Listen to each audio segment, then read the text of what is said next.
you later. Is that the job of the president? Is that like helping the country in any way? That basically the president is a fucking troll. What good is that? Right. Is it helping the country? I don't know if it's. Maybe it's providing a little comic relief, and maybe it's distraction. It doesn't matter what. This is just my opinion, of course. Isn't politics, as part of politics, distracting the people? Every politician, or excuse me, president has done it in some way, right? They use some sort of tool or tactic or initiative or program um, that its true motive is to distract us so that we don't see what they're doing behind the scenes. It's like hiding one hand so you don't even know what the other hand is doing. So is it the country, Hakima? Yeah, and don't forget too. Who's that, Mike? Go ahead. I was gonna say, don't forget too that he's been doing it for decades. He's been using the media for his own purposes for decades, and he acts like he hates the media, but he actually loves the media for what it does for him. It's all a ruse. And when he was younger, he used to call different media types, newspapers and television stations and stuff, and pretend like he would change his voice to pretend like he was his own publicist, and he would set stories in motion about himself on his own terms, playing the media. And only years later did the people come forward and say, oh my God, it was totally Trump. He was calling and pretending like he was somebody else and talk about himself. So it's a ridiculous ploy that apparently he's been doing a long time. That's why it's fascinating when people complain about, why do you guys talk about Trump? Everything is Trump, Trump, Trump. That's what Trump wants. He wants the headline. So that's why I get confused. People complain about it. It's TDS. No, it's not. The man wants to be fucking relevant. He wants to be talked about. Of course he indifferent.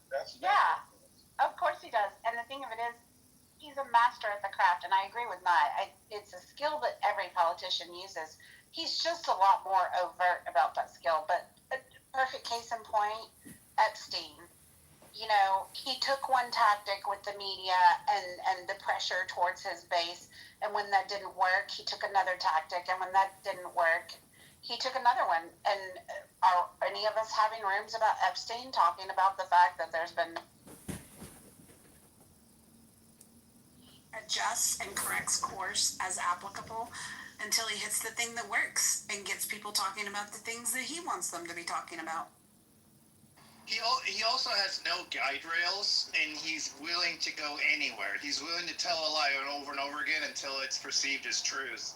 He's willing to demonize and attack other people that he's friends with, on a whim.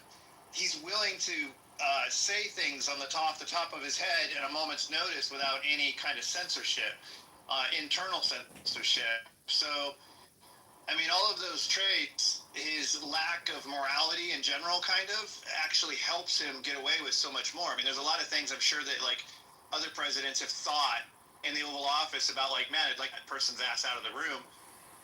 And it goes through their head, but they censor it. They keep themselves under wrap. And Trump doesn't do that. He just says what's on the top of his mind openly, and without guidelines, without his own moral guidelines, dude, sky's the limit for what he can do to get what he wants, And the people just stupid for letting him get away with it. And everything you describe is a horrible person.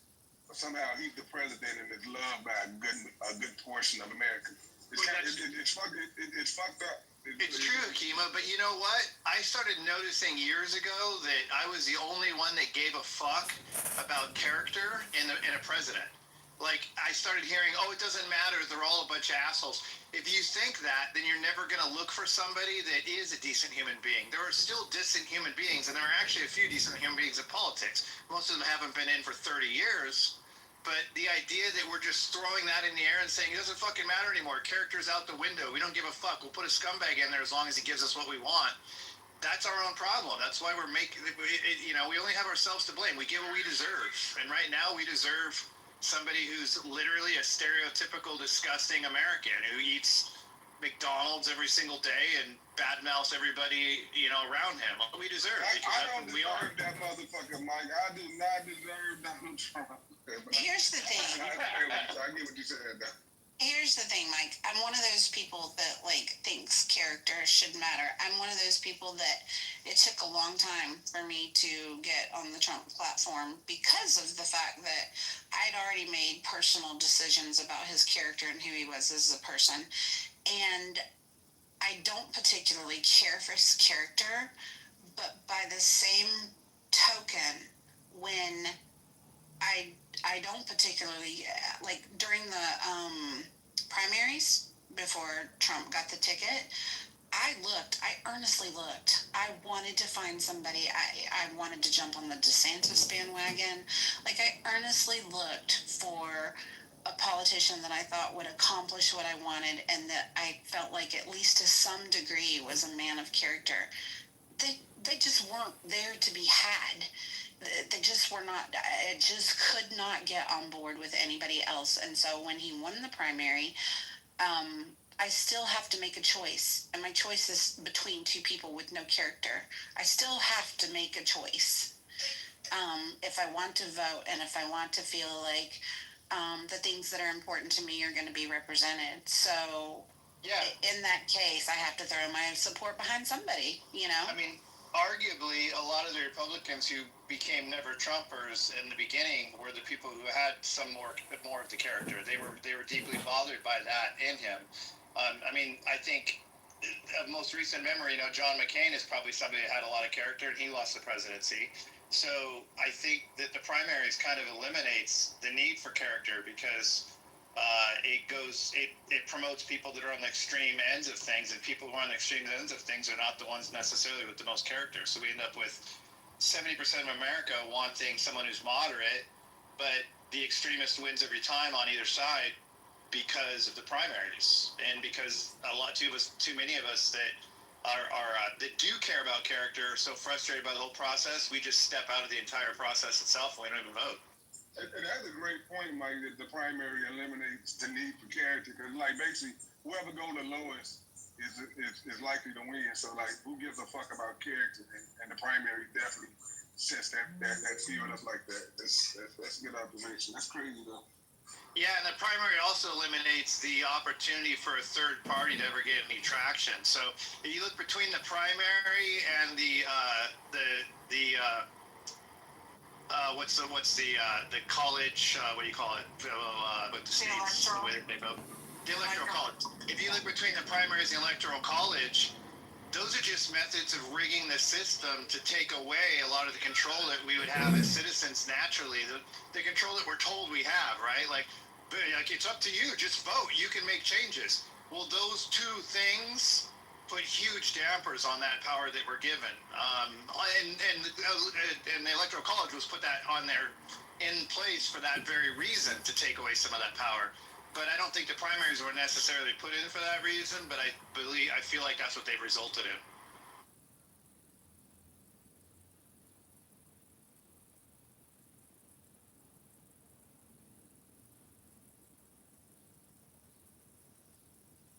Necessarily put in. Talking, or if my mic's just dead. No, you're good. I think it just got quiet. Yeah, hey, Senator B, I was a never Trumper for, I've never voted for him, but I wouldn't necessarily call myself a never Trumper now. It took me 8 years to come around, and really what I had to witness was the demise of the previous Republican Party. I mean, I agree that neo-con conservatism, the idea of spreading democracy around the world via, all means necessary, it didn't work. In retrospect, that wasn't a good idea, and it's something I did believe in the 90s. But I would like a Republican Party with the rest of its values, minus that, a lesson learned. And that doesn't exist. We had to go all out and just throw all of our values out the window, from fiscal responsibility to, everything else, and just disrupt the entire system in order to show that, how bad the Democrats are. And in doing that, we got a guy that is a disruptor who made the entire process about himself. And thankfully he'll be heading out. I think he was in some ways necessary for our country. to put into question a lot of the status quo that we were getting too comfortable with. You know, I love his focus on fighting, men and women's sports, things like that. That's the kind of shit that was getting way too out of control. And I'm glad that there's somebody there for that. Immigration, I'm glad there's somebody that talks a lot more about it and at least says he wants to do something about it, points a finger at it.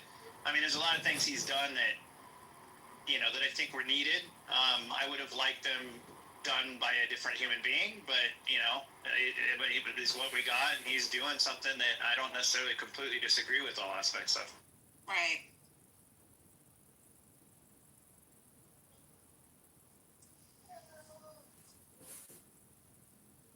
I feel like, disruptor in chief is what he is. He's disrupting the status quo for executive actions. He's disrupting the system of presidential or executive power versus judicial power. He's disrupting the balance of the Superior Court. I mean, he's disrupting a shit ton of stuff, and it's causing us to decide who we do want to be going forward. And I think it was about fucking time, because it was going downhill.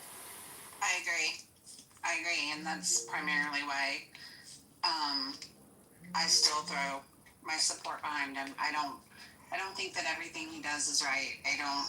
He is not like, I don't idolize him, but I feel like I was given a choice, and I made the best choice between the two candidates that I had. And so at this point, he is our president, and I also feel like it, lump it, or rump it, or dump it. If he's the president, we have to kind of, we just have to support our leadership. I mean, he's in that role right now, so we have to get behind it and support it. I mean, realistically, I'm not a liberal, and that I don't want to blow up the entire country and start from scratch like a lot of them wish they could. So because I don't want that, I have to ultimately wish for the best of the country, and I have to support whoever's in charge and hope that they're going to be successful, not make us weaker than we already are, And I don't know if he's that guy or not, but when he's in the position, I have to shut my mouth. It's kind of like when I was in the Marine Corps, people used to say, I support. During the Iraqi War, they would say, I support the troops, but I don't support the war. And I would say, well, the troops are under fire right now in war. And you saying you don't support the war, and even worse yet, speaking out against the war, like obnoxiously so in public, is only weakening their ability to hopefully win the war. And whether or not you believe in the war, I don't think you want them to lose the war. And if you do, then that's unpatriotic. And so I would tell people, like, they'd say, I support the troops, I don't support the war. And I'd say, well, how do you do that? You're using your mouth to talk shit about their job they're doing right now. You're not sending them care packages. You're not sending them money. Like, what the fuck do you mean you support the troops? Is that just like you just think you do because you say it, and saying it makes it real when you have absolutely no action behind it? The least you can do is shut your fucking mouth when they're under fire and say, well, you know what? Whether or not I agree with the war itself, I hope that they win. Right. And that's what they needed. That's what they wanted. And they don't fucking need people talking shit about their jobs. I mean, firefighters. I support firefighters, but I don't support fighting fires. What the fuck? I mean, when they're in the building fighting the fire, shut your fucking mouth till they get back out of the danger zone. Right. Well said. Yeah, I disagree with that. I think as an American, you got an obligation to speak up against a war you don't agree with, and you can support the soldiers in the sense where you don't want them to die. You hope the war ends soon, and you hope they get home safely. That's the way you support them, but you don't have to support a war. That's crazy. I don't gotta support a death war. So what method do you use?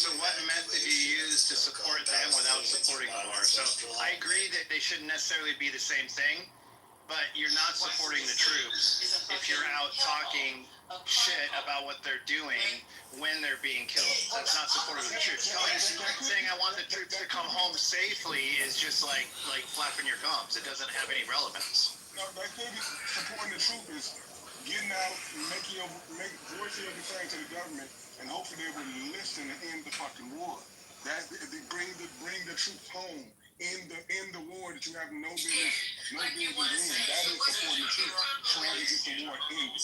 As one of the troops, I can tell you that didn't feel like any kind of support. But I mean, they're over there doing it. They're breaking down doors. If you want to influence their. Some of the troops appreciated people at home asking for the war to end. I'm so.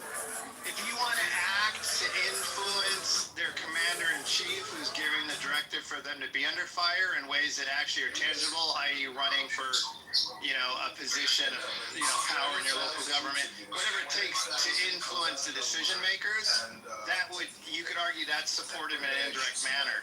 But just saying, bring them home and keep them safe, and I hope they come home safe and end this shit now is not supportive of them when they're over there at the time. It's just not. I mean, they don't feel like it. So if they don't feel like it, who are you to say that it is? I think they like to do with the government or something over there on the bullshit war. I think that's who they number one issue should be with. They're doing their job nonetheless, but they should have an issue with that. And the people that's at home voicing that unjust words, I don't see how they would have a problem. I understand that, but when you swore to follow, to defend the Constitution against enemies, foreign and domestic, and to follow the orders of your commander-in-chief, and I mean, for instance, when I was a Marine, I didn't say shit about my commander-in-chief that made him weaker in any way, shape, or form, even if I disagree with the decision he was making, because it wasn't my job. My job was to support him and do what he tells me to do, take direct orders. If you're not the kind of person that's capable of putting yourself in that position to be the guy with that role, then I totally feel you could think. I mean, I don't see how somebody could think that they can speak for the people that have actually put their bodies in harm's way in an effort to win something that wasn't their choice to go into in the first place. I don't see how those same people that aren't willing to do that could claim that they speak for the people that are doing it. I didn't hear when service members come back from war. Sometimes they'll speak their voices about what they think about it. But when they're over there, they don't do that. They don't all just sit around and talk about how bullshit the war is when they're busy watching their brothers die. They fucking do what they can to kick ass. And they take their job seriously. And I just think it's a different mentality. The people that put their lives on the line for something greater than themselves, and the people that have never physically done that but use their mouth parts to act like it's the same thing. There's a difference between those two things. Mike, I agree with you 100%. Thank you for your service to our company. I didn't realize you were a veteran. Oh, I appreciate it, King. Thank you. Yeah, I actually, it's a little story about me, but my goal was when I was a kid to serve. And my dad, of course, being an immigrant was like, don't serve, don't do it, you'll die, and all that stuff. But I had a lot of friends that, were in the military, and they were just telling me, and I felt so patriotic. I tried to serve. And friends of mine showed me, you're going to laugh at this, they showed me, because I didn't know what boot camp was going to be like, so I was asking them, what is it like, how does it work? And so I had friends of mine who were in the Navy SEALs who were showing me, like, this is how it is, and I was like, oh shit, I'm going to get my ass kicked, all right, let me look into this. So a friend of mine was in Army Rangers, he showed me that, and I was like, oh fuck, pardon my language, oh shit, so then I ended up going to... a friend of mine was like, you're kind of nerdy, why don't you go for Air Force? So I went, signed up, did everything, and then I had asthma, severe asthma at that time, so I came outside, took a puff of my asthma inhaler, and the guy saw from the window, came running out, he goes, what's that? I said, it's my inhaler, and he ripped up the paperwork, he goes, can't go. And all my friends were like, if you had just held out, you could have gone down there, they would have taken care of you for life. I said, nah, I don't want to do that, man. Like, I wanted to actually serve and do something. So now I do government contracting, so I help a lot of veterans. I only hire veterans. I've gotten accused of discrimination, but I only hire veterans to work for. Oh, I appreciate that. That's amazing. Yeah, that's amazing. Remember, too, that when I joined in 91 as a junior in high school, there was no internet or YouTube. So how do you even know what boot camp's like, right? To your point, you can ask other people's experiences and they can tell you stories, but there was no fucking video to watch to fully understand what you're getting yourself into. And when in the Marine Corps, you arrive at MCRD San Diego, in my case, on a bus in the middle of the fucking night on purpose, pitch black. And that fucking drill instructor comes up, and if you can imagine sitting in a bus in the dark, and there's always like a light up front on the bus. It's inside, it's an interior light, but the whole bus isn't lit. It's only up the front by the driver. And that fucking drill instructor walks up those stairs of that bus when you arrive at MCRD, and all you see is his shadow and his fucking hat. And he just starts screaming to get your fucking ass off that bus now as fast as possible. And you're all scrambling over each other, and then there's these footprints that you stand on for your first taste of like what it means to stand at attention. And from then on, man, they keep you awake for 2.5 days with no sleep, and they fucking shave it roughly so. And what I mean by that is they shave it quick and hard, and then they leave pieces of fucking hair sticking up sometimes, so you look like an idiot because they don't give a shit. So it's just this smack of awareness, and then you just, by the end of 2 days, you're completely exhausted, and it feels like a blur. Like everything, like you literally, you just feel like you're in a tornado. And then they finally let you sleep for a few hours. You fall asleep forgetting where you're at. You wake up like, oh fuck, what I got myself into. It's a scary fucking time, I'll tell you that. Some of the commanders I've spoken to says some of that stuff is not allowed in the last, I think 5 or 8 years or so. The military has said, you can't do these kinds of things. But there's been a lot of debate back and forth that those are the things that toughen up some of the soldiers. So it's fascinating. Yeah, the Marine Corps is the only service that refuses to train men and women together. And to this day, they fight it. They have to fight it constantly, but they've been able to hold it. And it's a huge deal in the Marine Corps because women and men are not fully physically capable of the same things, and they need the strength of both in different ways. The Marine Corps would not be the Marine Corps if they had to train side by side. I mean, I can tell you I've never been on a 20-mile hike with an 80-pound pack where any single female Marine made it to the end. But I didn't expect them to, because there's other stuff that they could do, like bent arm hangs and stuff that we couldn't do. So it just doesn't make any sense training them together. You're never going to get the most out of the guys. And the Marine Corps needs, they're the extreme end of it. They need people who are very, very, very physically capable, as opposed to the other services that you get by not necessarily pressing people to their ultimate limits, So Mike, I was at Buford. You probably know it. Buford Marine Corps base. So I was over there, and I remember I walk in. You'll probably take a kick out of this. I was at the administrative building, and I was looking at the wall, and I was talking a couple of people, and I was like, "Hey, this wall is wrong." I said, "What do you mean?" It says president. It says vice president. Right? Then it talks about Secretary of Defense, and then it mentions the Secretary of the Navy. I said, it says the Secretary of the Marine Corps. I said, where's the Secretary of the Navy? And then they all look at me, shake their head, and walk away. And I said, you guys are under the Navy, aren't you? They're like, dude, you want to keep your contract here? I'm like, why? Don't say that. But it is under the Navy. I'm like, the contracts are written through the Navy. He goes, that may be so, but don't talk about it here. Treat us like we're a separate branch. I said, but you're not. They go, dude, you want to keep your contract? I'm like, okay, you got a separate branch. They're like, we got all three in ours. We got an Air Force, we got our own ships, and we got our own, troops. So we are a separate branch. And I said, okay, yep, you're a separate branch. So every time I go to that base, I look at the wall, I never say a word. I just go, okay, it's missing Secretary of the Navy, but that's all right. And I think that's by design. They hate the Navy. I mean, not that they hate the Navy, they just don't want to be under the Navy.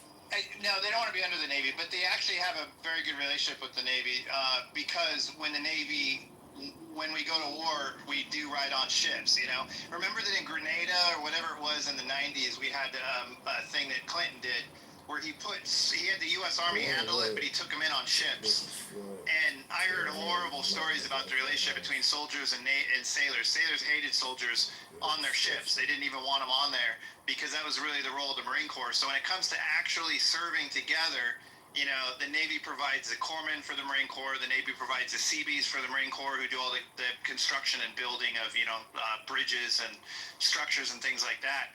So they actually work very, very nicely side by side, but Marines don't want to be identified as a Department of the Navy, mainly because the Navy's just kind of cheesy. Even their white hats are embarrassing sometimes. Or But pop hats.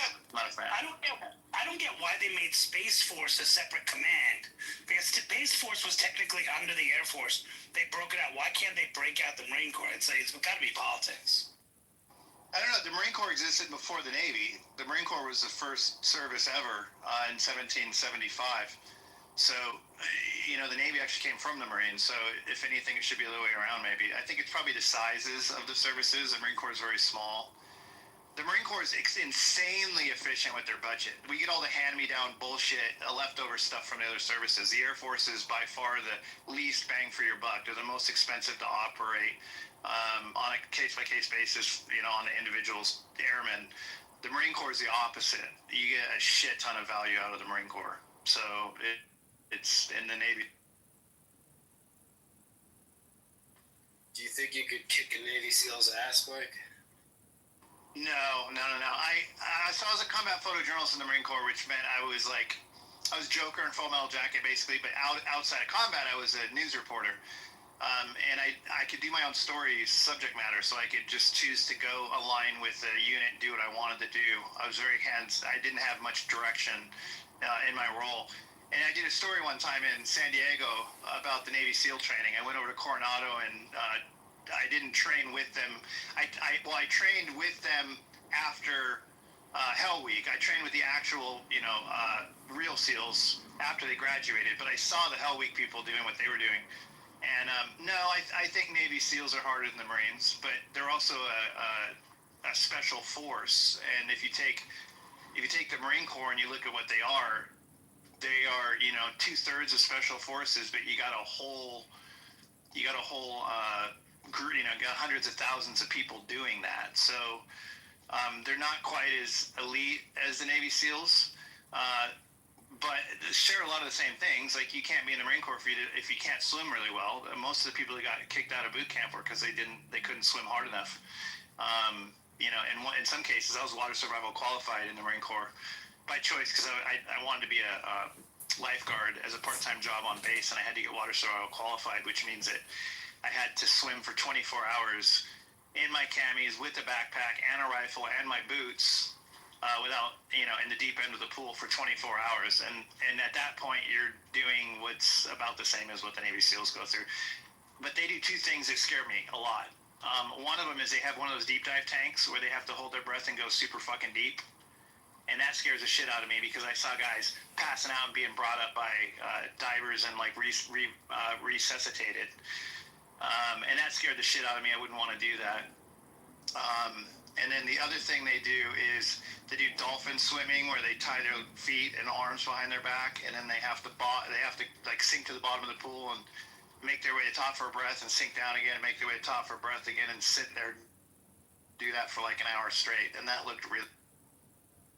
God bless you, Mike. Holy moly, doing that kind of stuff. Well, the Marine Corps didn't put me to that extreme, right? So for that kind of stuff. I mean, they did put me extreme for water survival qualified training. But even then, I didn't have to do necessarily what SEALs do. I mean, SEALs go out in the ocean and freeze their asses off on purpose. Yeah, I mean, part of the construction group, I think you're in the Matrix. construction team. I have a couple of divers. You were in the Matrix a little bit, unless it was just me. Can't.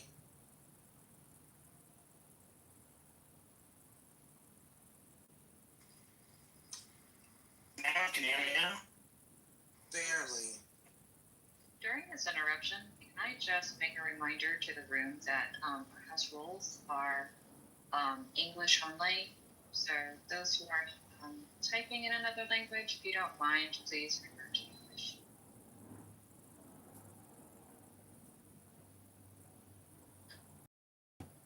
Yeah, I don't know if you guys can hear me, but I have a contract with Naval Construction Group, and they have these UCT, which is the underwater construction team, and man, these guys are like divers. They go all the way under. They like actually build and repair fixtures and structures under. And I was watching them go because they let me watch it, and like they put on this like Darth Vader hat so that they can breathe, and then they go under, and they have this special machine that bring the tools down. So I was like, oh my god! I was like, this is like incredible. I would never do it, but this is incredible. Like it's.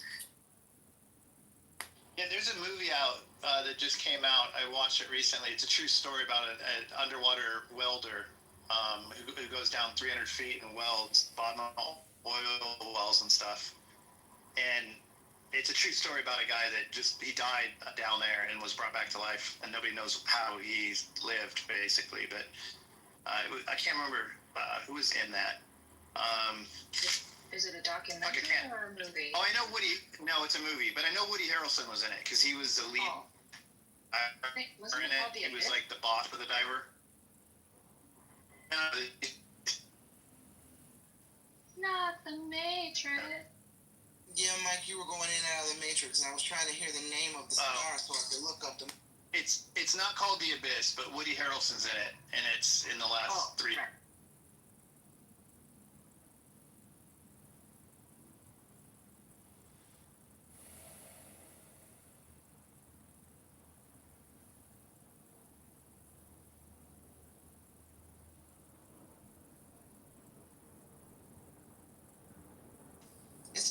It's not Last Breath, is it? Yes. Yeah. Yeah, I just looked it up. Okay. It came out this year, it says. Follows a group of deep sea divers racing against time to rescue a stranded teammate after a catastrophic accident. All right.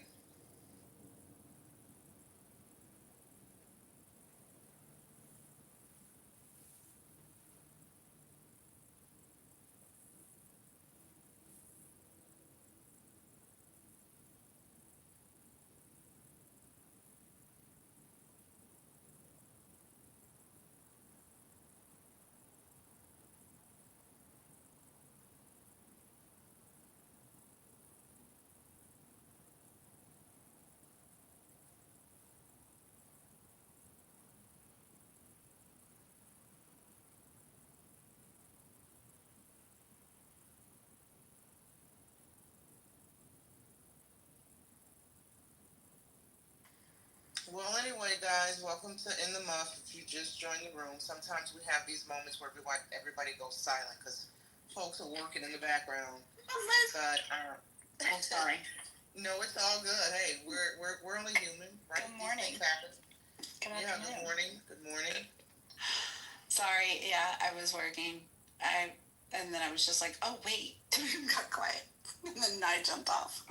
Yeah, I was looking at the stage. I was reading about working on this piece about this pastor who was being critical of BET and the BET Awards and how harmful it's been to the black community. And then I looked on the stage and I'm like, oh wait, no one's talking. Well, welcome Princess to the stage. I don't know if you've had a chance to speak, but the mic is yours. I think we're just going popcorn style, huh? Yeah. Hey girl, how are you? I'm good. I'm trying to figure out how to make it so that I'm also working in the background to make it so when I am clicking on my emails and it shows the preview to the right and Outlook, I don't want it to consider that a red email, and I don't know how to change it back. Currently trying to do that. Gotcha. Just right click it and view on red. I know you can right click it and like make it back to Marcus unread. Yeah, my previews don't make them look red. I know mine. I have a loaner computer because I had to wipe my old computer because Put it down. it's fun. Grayson. Thank you, babe. Keep it there. I'm just straightening this curly mess. Oh. I have to say that the iPhone, the newest iPhone that has built-in AI, there's a lot of talk about how it's kind of dumb and it's not a big deal. But the one thing I like about it is it gives you email summaries without having to click on it. And the summaries just say like, you know, so-and-so is asking for this to be done by Wednesday. It just takes the whole email and just briefs it, sticks it up front. I really like that, actually. I do too. I don't like it so much with my text messages because I feel like it's funny. It's cheesy sometimes. This is contact. Sometimes it'll text her something in a really funny way. Yes. Yeah, I can't even think of a good example, but every now and then I'll have a laugh out loud moment because of how it describes what's being said in the email. Same. I'm just like, okay, that's not really what's going there. But good try. Good try. A for effort. But I do like the email recaps. I find it to be a lot more concise there. Probably because it has more information to go on. Okay, I think the curly hair is gone again, y'all. Okay. Don't be hating on the curly hair. Oh, girl. My hair is a fucking atrocity. It's so freaking cool. Not beautiful. You always want what you don't have. I spend a lot of time making it look straight. Oh my god, my daughter's half Asian and it's always straight, and she dies for curly hair. Oh, yeah. Like it's the exact opposite. She's constantly trying to curl it. You always want what you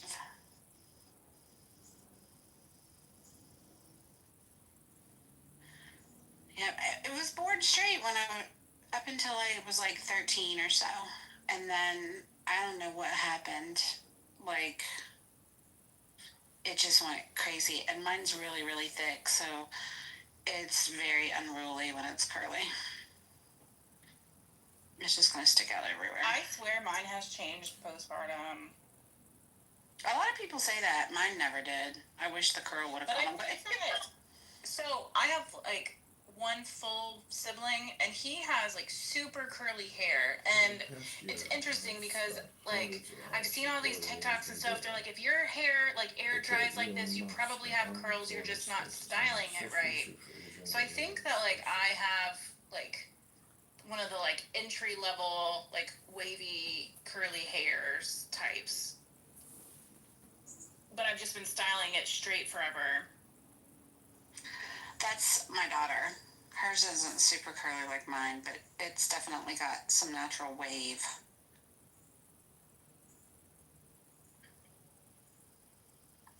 I just want to address Joel in the comments, and he said, "Princess, yes, freedom to leave." Because I asked, because he was making a comment in regarding the percentages from the poll, and I said, "We have freedom, or is it just a facade?"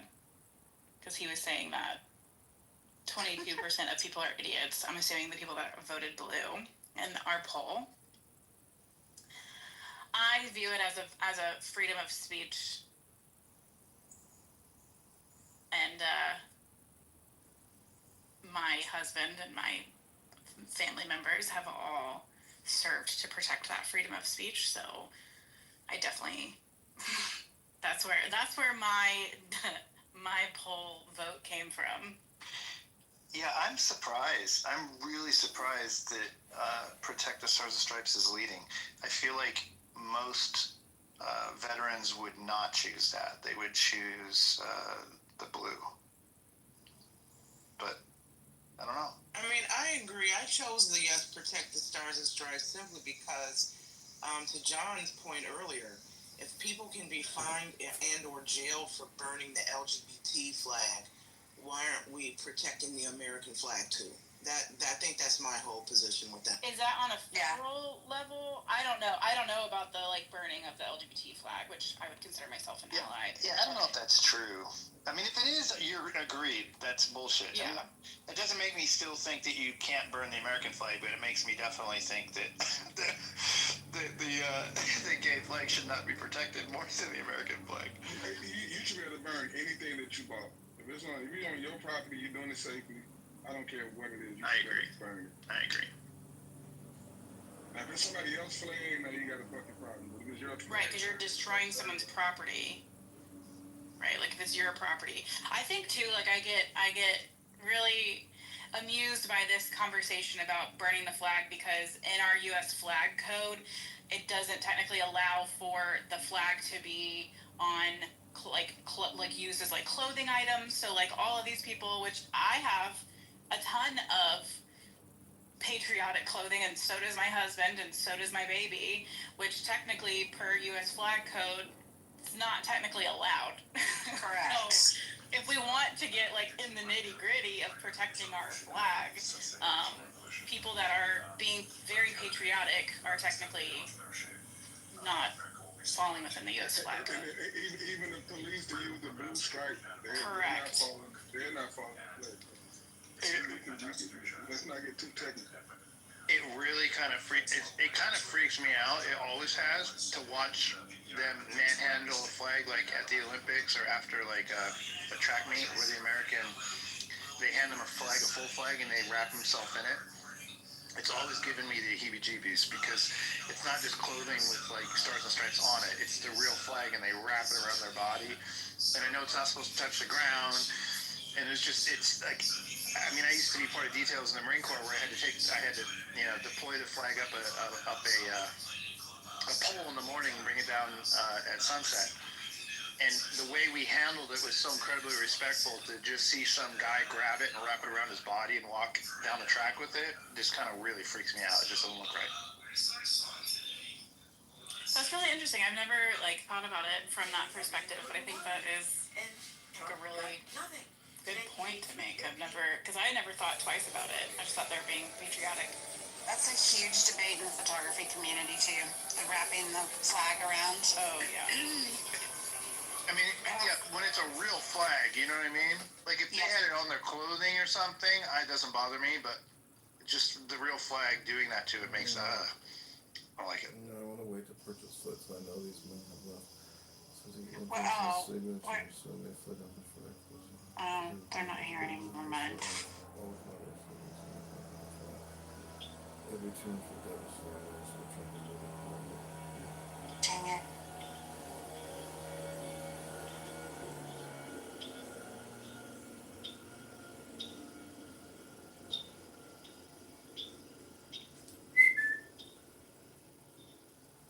Your birds always sound so lovely in the background, Serendipity.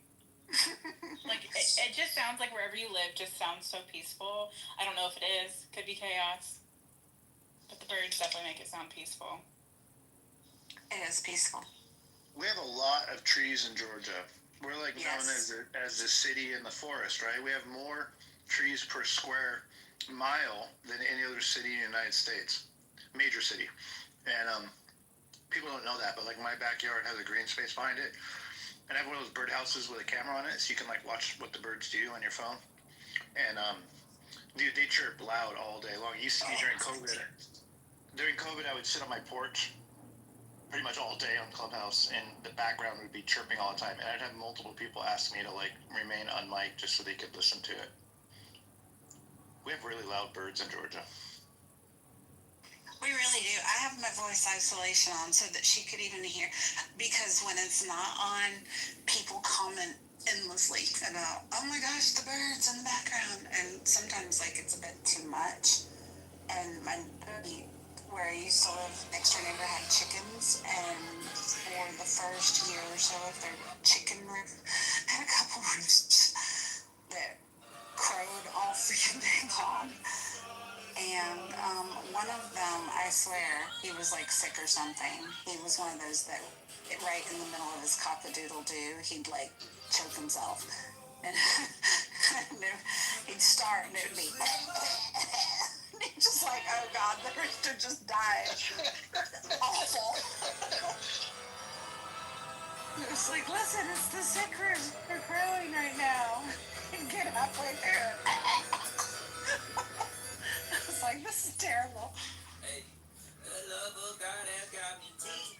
I watched this, I don't know what it was. Oh, sorry, go ahead.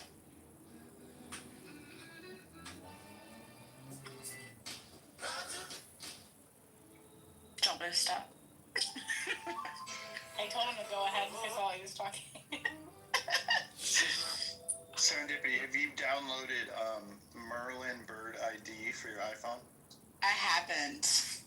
It's from a university that it's a university project, so it's free download for public. It's called Merlin Bird ID, and you just hit record and you hold your phone in the air and while the birds are talking, and it shows you which bird is which, and it even highlights them when they make a noise, so you can see it bouncing between the different types of birds, and then it collects birds. Oh, I love that, Merlin It's bird. really cool. Like while you're sitting there, you should download it and just play it, and it saves them. So I have like I have an owl in my yard. The ones that go, those guys. I can't remember what they're called, but they go, and they do it. He does it constantly, but he does it. So I did it, and I can't remember what kind of owl he is, but it caught it on there, and then it records it, so you can listen to it later as well. But I'm downloading it right now. yeah, I see. We have tons of cardinals. Like I see a lot of ours. We've got oodles and caboodles of cardinals, and they're so aggressive. Now, you know what's cool? So when I used to watch my birdhouse a lot, I started noticing that birds remind me of jets, different kinds of jets. So like woodpeckers are the most aggressive, right? They're the biggest assholes. They'll kick anybody out. I think I'm breaking up. I don't know if I'm breaking up. No, you're not. You're not. Okay. So I'd watch birds and like I'd compare them to jets. So like the F-35 is definitely like the woodpeckers because they can take anything out. And then like cardinals remind me of EA-6B prowlers, which are those radar jamming airplanes that used to have the big like fuel thing sticking out the front, like phallic like almost. They remind me of those.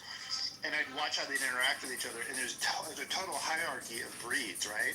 Like blue jays are really aggressive as well, but yes, they are. A blue jay can kick a cardinal out, but a woodpecker will kick everybody out. I did not know that the woodpeckers were aggressive to other birds. The big ones, yeah, the big ones. Yeah. I mean, if they're tiny woodpeckers, no, but the big woodpeckers are brutal. If you want to know, do you have like a bird feeder? No, not right now.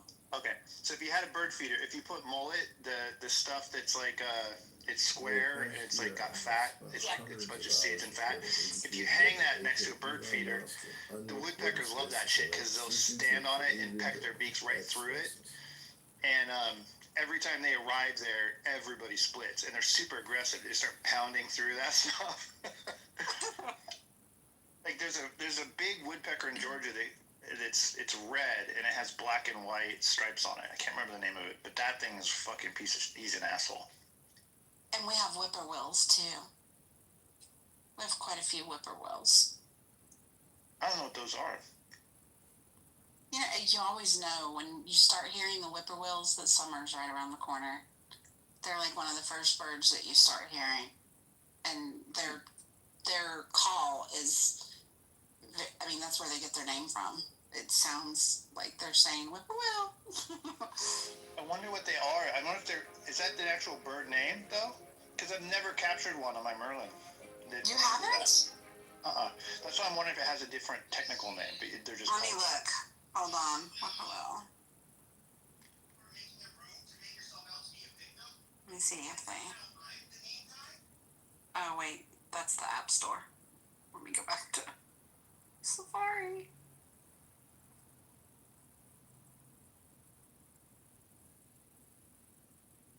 Well, while she's getting in, I just want to say I have a fabulous bird feeder, but listening to this conversation, I think I might upgrade. I've been thinking about for the past year getting one with the camera built in.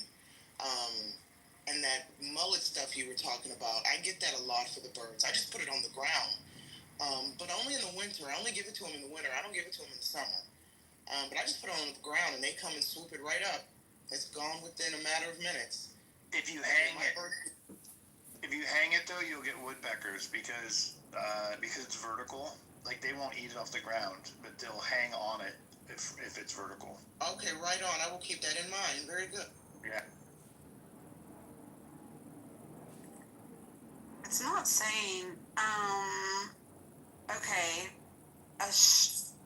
Antrostomus vociferus, I guess is the whippoorwill. But whippoorwill comes up pretty regularly on Safari. Find it on that Merlin app. All right. Because you can look through the bird list for your region. You download a region pack from there for wherever you live, and it has a list of everything that exists. Continue.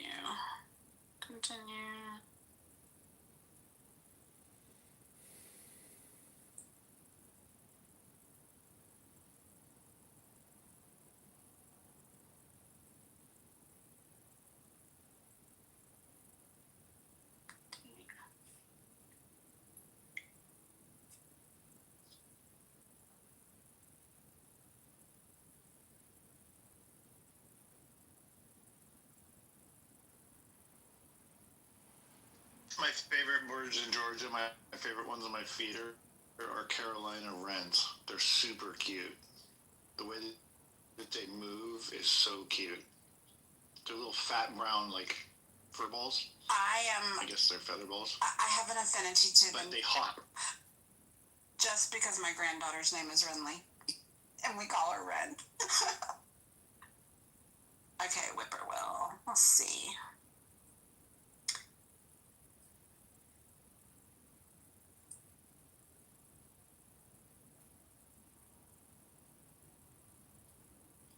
Mike, I was just creeping on your photography. I really like your style. It feels like, okay, as a, typical military spouse, I did photography as a hobby for a little bit, but I like your editing style. It feels to me like a very crisp, moody. Like it's very moody, but your images are so crisp.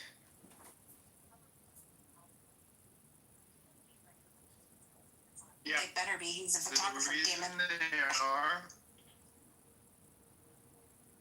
The reason they are is because my specialty is lighting, so I know a shit ton about lighting. I've been doing it for 30 years. Yeah. And most everything that I do is overridden ambient, which means I'm actually working with at least one big flash to replace my key light. So that what people don't understand is if you override ambient, meaning that you take the natural light in the world and you set your camera on settings that make the natural light not enough for the camera, when you then interject something like a flash, which is insanely bright compared to any kind of steady panel light or something, that increase in contrast ends up putting the picture in a situation without editing, because most of what I do requires almost no editing. It ends up putting it into a situation where your eyeballs see a maximum amount of contrast at any given moment because the light is coming from all directions. But when you override natural light and you reintroduce your own light that's brighter than natural light, you're limiting the amount of directions that the light is coming from. And what that does is it by default increases contrast and sharpness.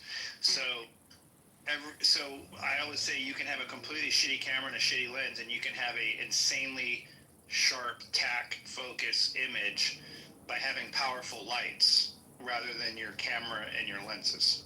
Interesting. But so that would explain really why that would explain why I could never achieve that look, because I have an extra flash that I got, but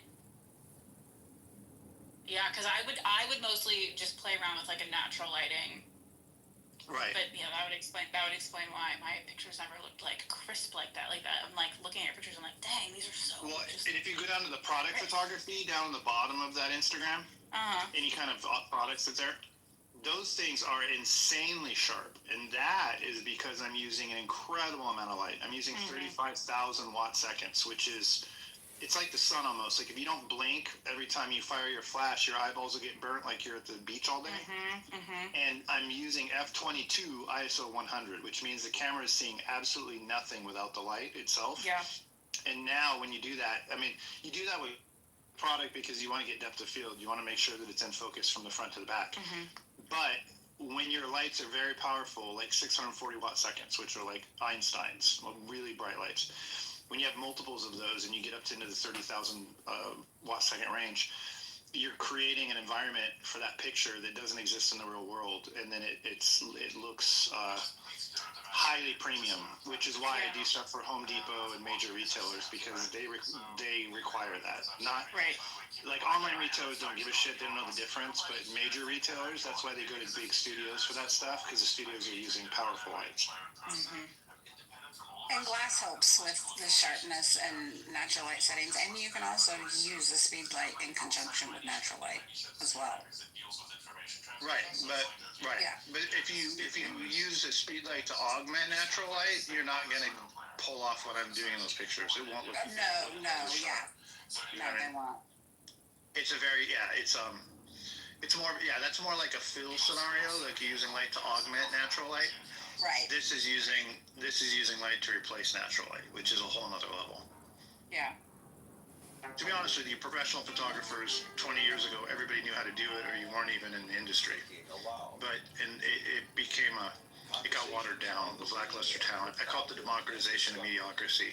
Basically, the expectations were lowered because it was oversaturated with average talent, and the clients lost track of like what to expect. And then prices went down and overall value decreased, which is why I'm an electrician during the week now instead of a full-time photographer like I was for 30 years. Hello and welcome. Our topic today is understanding mythology, and my guest is perhaps the world's foremost mythologist, Joseph Campbell, the author of The Hero with a Thousand Faces. Mediocre talent, and a lot of them went the way of teaching more mediocre talent to make their money instead of photography. Oh, they learn the basics and now they're a teacher. Yeah. Exactly. Yes. Yeah, like here down, pay whatever $19.99 to get my pro tip manual. From our own experiences. Right. Yeah. Exactly. Hey, Jason. Experience Dude, what a pencil. our experiences as human beings in a physical body. Yes. Happy Tuesday.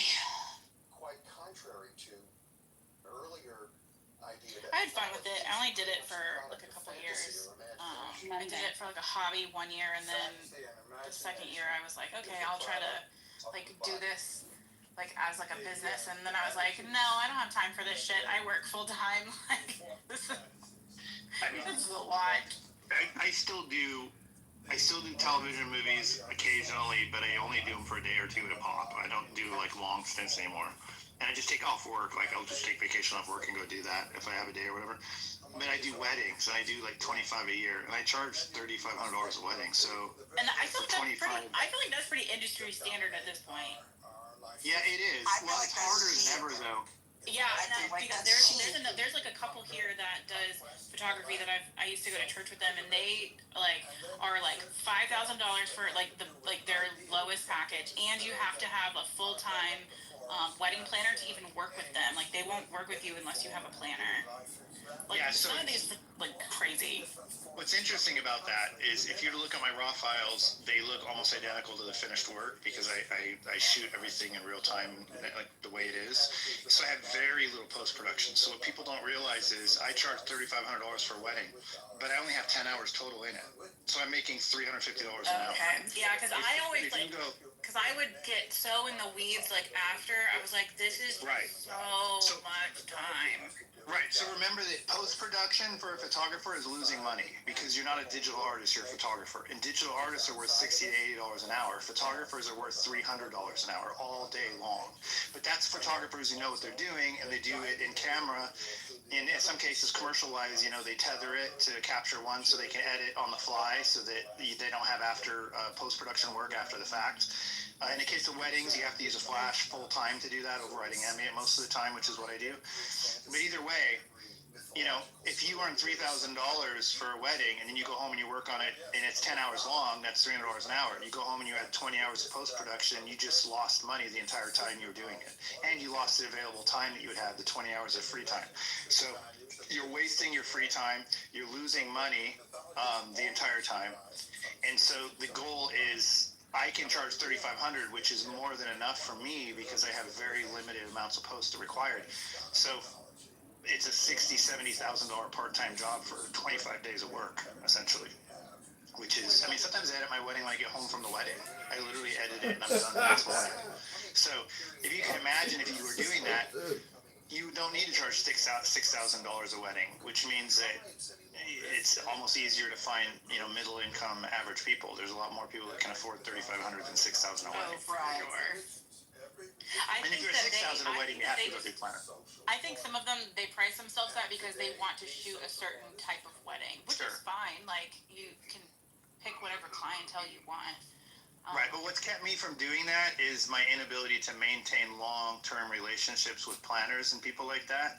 I just don't play the social game well enough to like constantly be schmoozing, going to like conferences with people and showing up and saying hi to them and sending out emails all the time to remind them that I exist. Like, I don't do that because I don't follow up all the time and build actual like personal relationships with these planners. You know, over a course of a year or two or three, even if they love my work and they recommend me, over time you start losing, you know, those recommendations because they just kind of forget about it. Everyone has short-term memory. So the only way you can charge $10,000 a wedding, it's not that their work is any more premium to my work. It's that their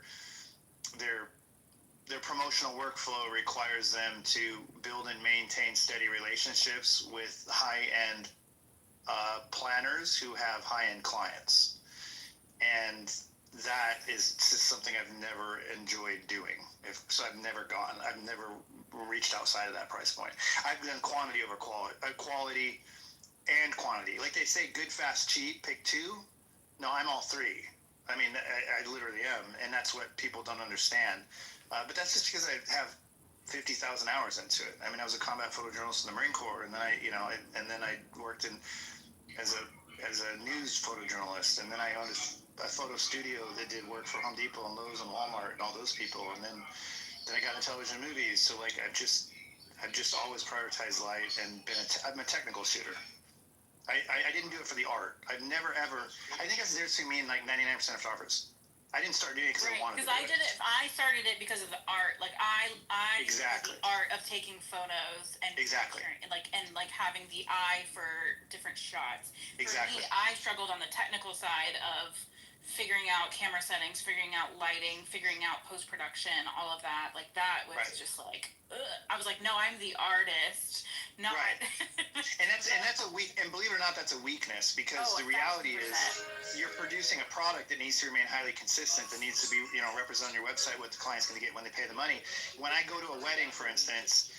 I'm ADHD, so it helps a lot because in my brain I can stand in a room and I got like 50 things I can do, and I call them widgets. So like I know that if I move a chair under a window and I put black shoes on there, I'm going to get the toe of the shoe is going to get a cap light from the window above. If I frame it a certain way with my 50 millimeter, I call it like the shoe under the window shot that's always done with a 50. And so I have thousands of those now. So I walk in a room and it's almost like I have like an overlay on my eyes where everything jumps out at me for opportunities, and I go, okay, I'm going to do these 3 today or these 4 today, and it's all repeating what I've done. I mean, every time I shoot a wedding, I try to do one thing I've never done before. If I've been to the venue 100 times, I'll find a new shot at that venue that I've never done before each time. But that's more for the venue because. And I'll always do the key shot. So imagine you're at a wedding venue and there's like a barn there and everybody's going to do the bride and groom in front of the barn. Great. I'll do that because that's the one that everybody does. But I'll go do one from a completely different angle, maybe go to the woods behind it and shoot with the trees, framing it a certain way that nobody's ever done. That one's for the venue. And I always do that. I always do the basic one that's a no-brainer that everybody does, and then I do one that nobody's ever done before. In a place like Tate House, I'm going on Saturday, I've shot at that venue like 60 times, and every time I deliver a wedding from there, there's something brand new they've never seen before.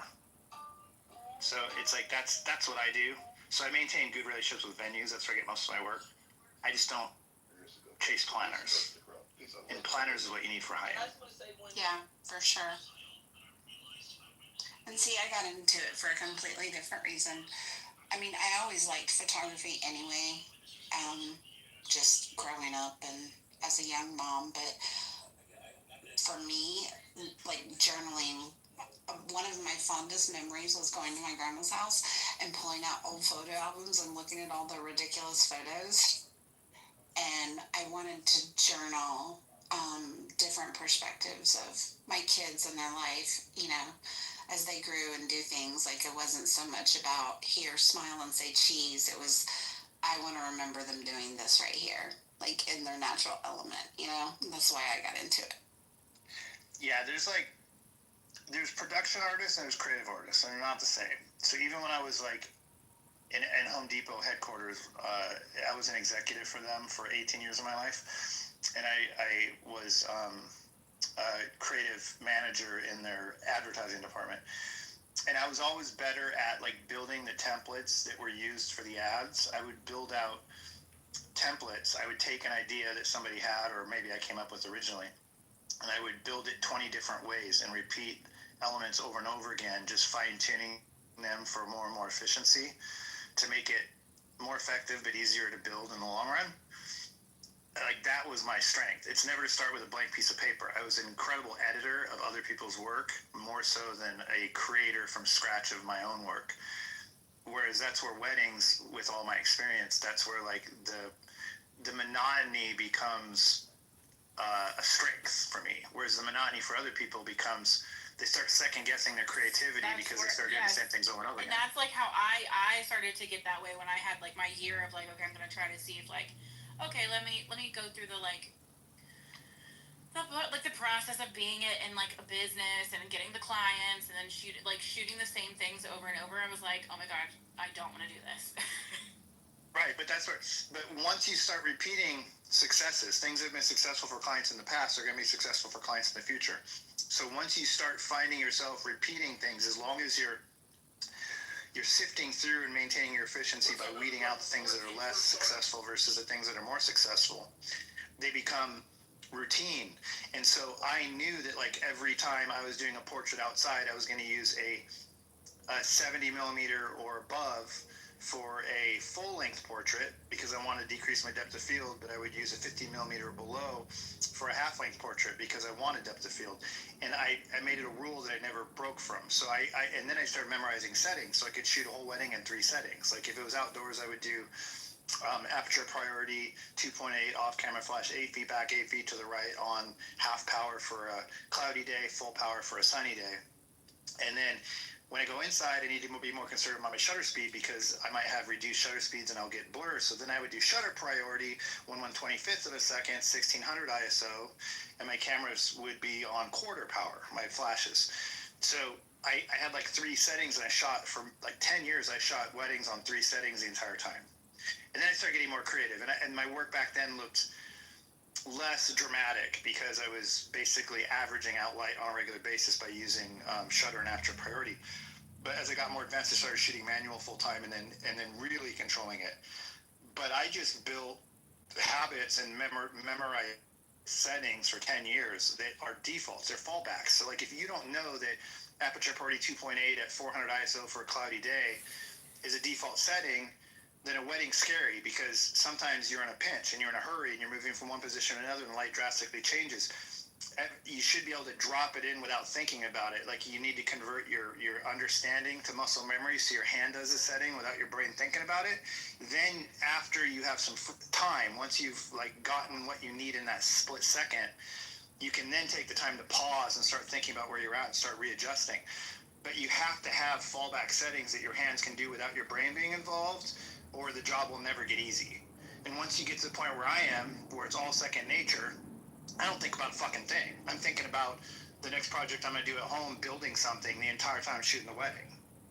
And that's where I'm at now after all these years. I've done over 1,000 weddings. So at this point, it's autopilot. So if you look at like I'm charging $3,500 a wedding, I'm putting 10 hours into it and it's not much work anymore.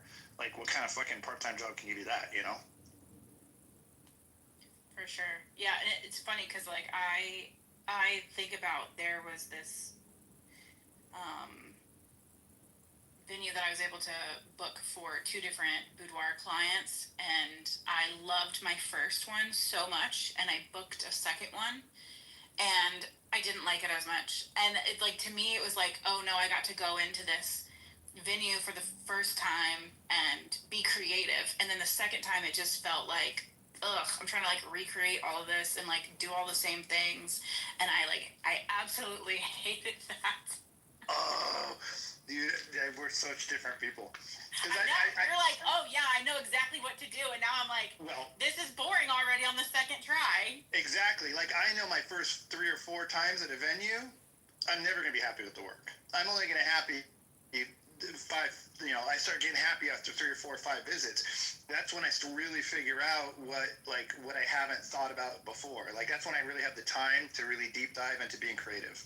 I can't be creative the first time. There's too many options.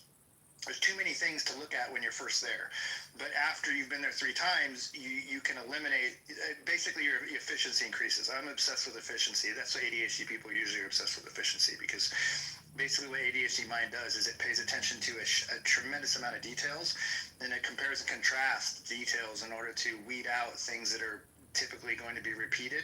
So you start identifying opportunities for efficiency where 1 + 1 = 3 instead of 2 in a lot of options, metaphorically speaking. That's what ADHD mind does. It basically, it's a higher it's like a computer running at a higher megahertz. So it's analyzing and calculating much more data than a typical mind does. It's paying overly too much attention to everything at once. But that's a strength, because as long as you can tame it, you're basically running at a higher operating speed, which means you can run circles around most regular people. Albeit the regular people don't want to be trying to do it. No. But that's why photography, weddings are so good for ADHD minds, right? Like there's so much going on. Like you're a DP like a movie. You're controlling lighting, but you're also managing a crowd. You're also creating a product that needs a consistent workflow of predetermined things, right? I need a full length and a half length portrait, vertical and horizontal, of the bride. I need the same for the groom. I need a table setting shot and a table wide shot and a room shot. So there's a list of things I need to get. But I'm also managing the crowd and the people, and I'm trying to maintain, build this artificial friendship with the family and the bride herself, and it's just a lot of things going on, and that's where I thrive. One time I took Adderall before I went, thinking that it would help me somehow. I don't know why, and it was the fucking worst decision I ever made. It's like my brain slowed down, and I could only think of one thing at a time, and the wedding was excruciating. So I realized that I have to push it. I have to harness the ADHD when it suits me. You know what I mean? Yeah, that's funny. You said you were in the Marine Corps? Yeah, I was. Yeah. How long did you serve, and where did you go? I served 8 years. I was from Seattle, so I went to San Diego for boot camp. Okay, cool. Miramar. Is it Miramar, or is it Camp? Miramar is what's there now. I was stationed at El Toro. I was part of the base realignment and closure group that shut down El Toro in Santa Ana and moved to Miramar. Yeah, so I was part of BRAC for El Toro. Yeah. But I was in El Toro. I was in Darwin, Australia. I was in Iwakuni, Japan. I was in Indianapolis, Indiana, and Southern California. Very cool. And you did The good work, don't back down. There are people who support you and appreciate photography in the Marines? Stay salty, brother. Yeah, I was a combat photojournalist, so my job was actually Jokers from Full Metal Jacket. But I served the same job. But I served 92 to 2000, which was I came in 12 months after the Gulf War, and I got out 12 months before 9/11. So I basically was trained in print journalism, public relations, broadcast journalism, radio and television for overseas. And then I ended up being a journalist for the base newspapers and magazines and stuff for 4 years. In the second 4 years, I was a public relations specialist for the headquarters and headquarters squadron, where I did basically a media liaison. I was at El Toro. I actually worked with Hollywood a lot, and I was a liaison for Tustin and El Toro that would coordinate whenever Hollywood was filming movies and stuff. I would kind of be the person to coordinate the Marine Corps' interaction with the movie itself. Oh, very cool. Which is kind of how I got into movie and television film later, and then I started shooting for that kind of stuff later in my career, because I had a pretty good understanding of the industry, and I just kind of stepped into it and got a job right away on a TV show. And so that kind of moved me that direction after a while. But in between that, I worked for Home Depot Corporate, and I was a visual merchant designing interiors of the stores, and I was art directing things. So I got the client end of it experience, and then I went back and got laid off from Home Depot ultimately after 18 years, and I started serving them as a photographer. So I opened a studio and did their photography for them instead of the agencies we were using before. And then I did weddings the whole time. Even when I was an executive at Home Depot, I was shooting weddings on weekends. So I have 3 lives. I have this whole military career. I have a whole Home Depot executive business career at their headquarters.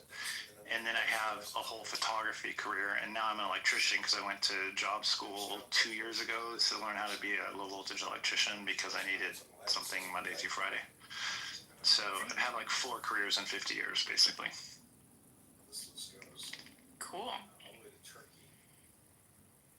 Do you know somebody in the Marine Corps? Cool, Mike, but whatever. So I work for the Navy, but because of the way that it's set up, the Marines are under the Navy. So I support. We're above the Navy. We're above the Navy. They just use us for things. They're just their taxi. That's all. My husband's in the Navy. My dad was in the Navy. I work for the Navy. My mom worked for the Navy. Cool. Yeah, but I support marine projects currently. Oh, cool. Yeah. Do you work at Miramar? No, so we used to live in San Diego. I worked out on Point Loma. And then my husband was stationed in Coronado on one of the carriers when we lived out there, but we live on the East Coast now.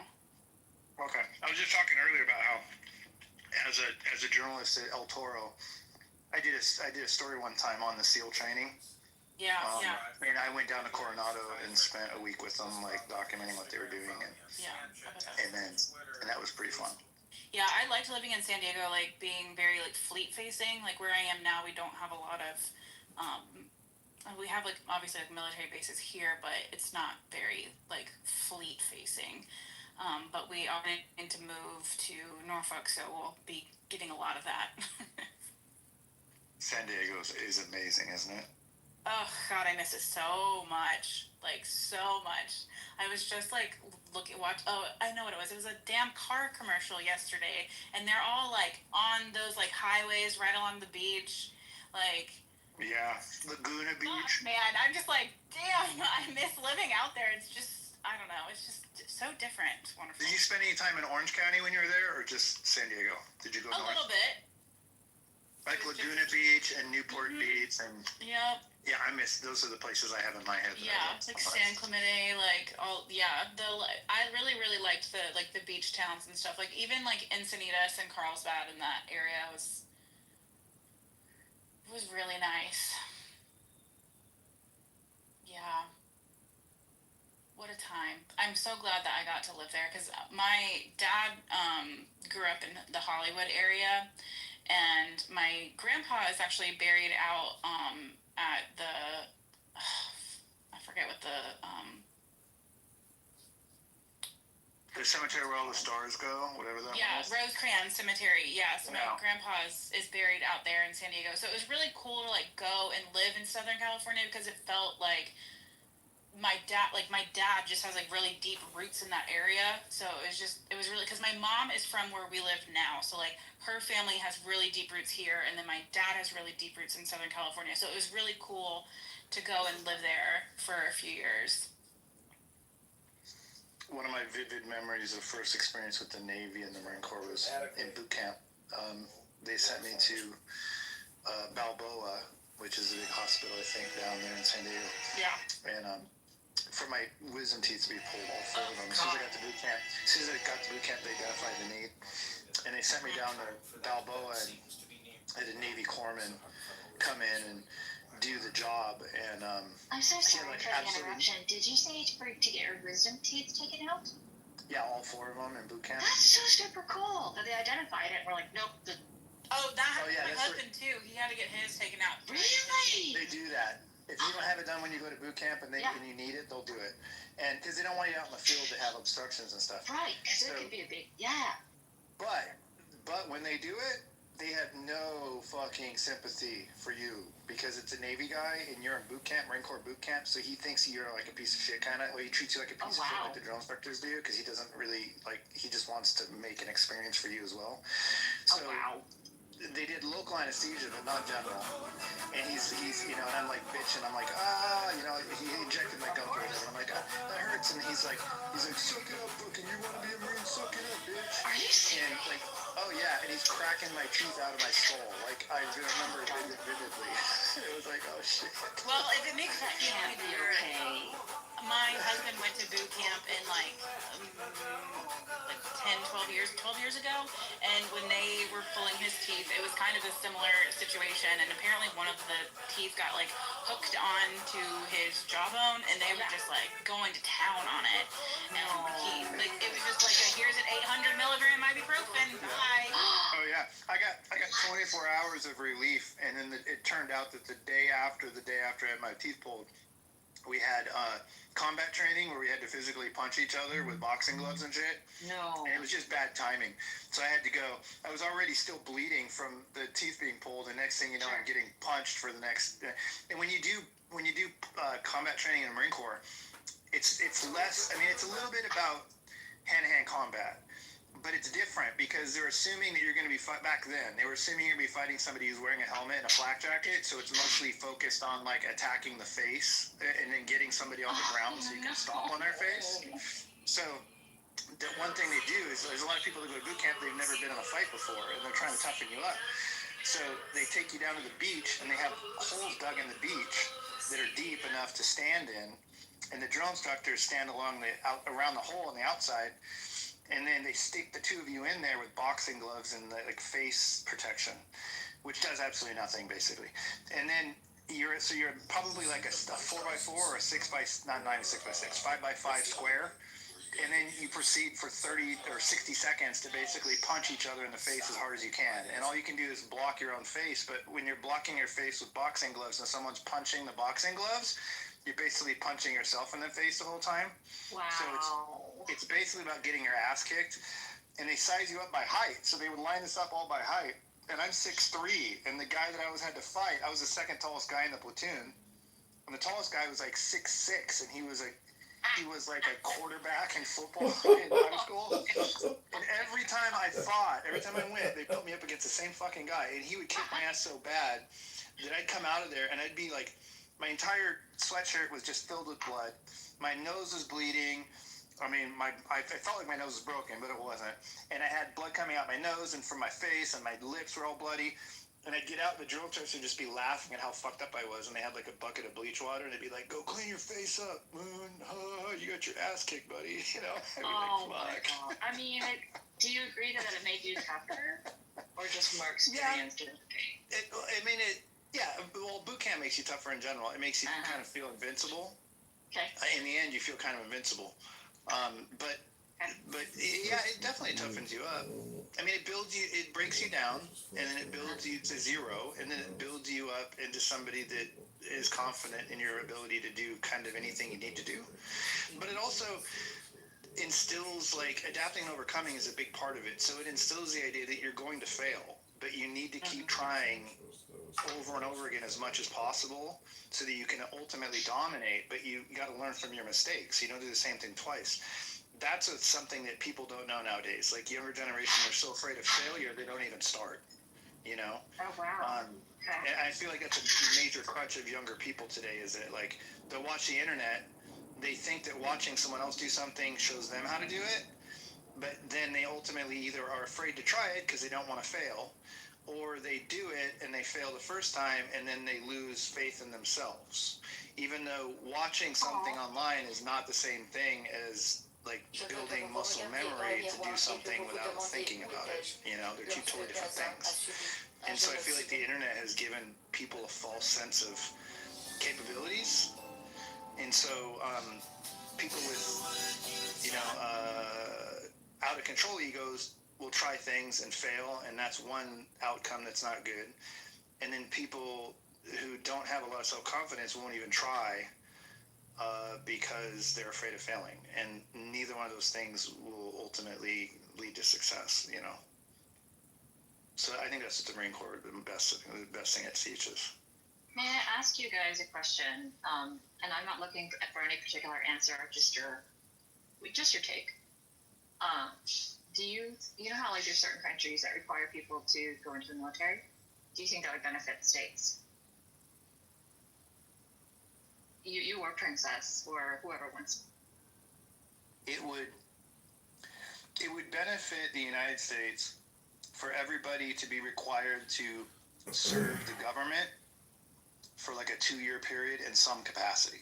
I would agree. I would definitely agree with that because I worked for the military on the DoD side, or on the civilian side. So I see it from that lens, and it is definitely very eye-opening to see a lot of things that most people don't. And you just trust the news or whomever to tell you about it.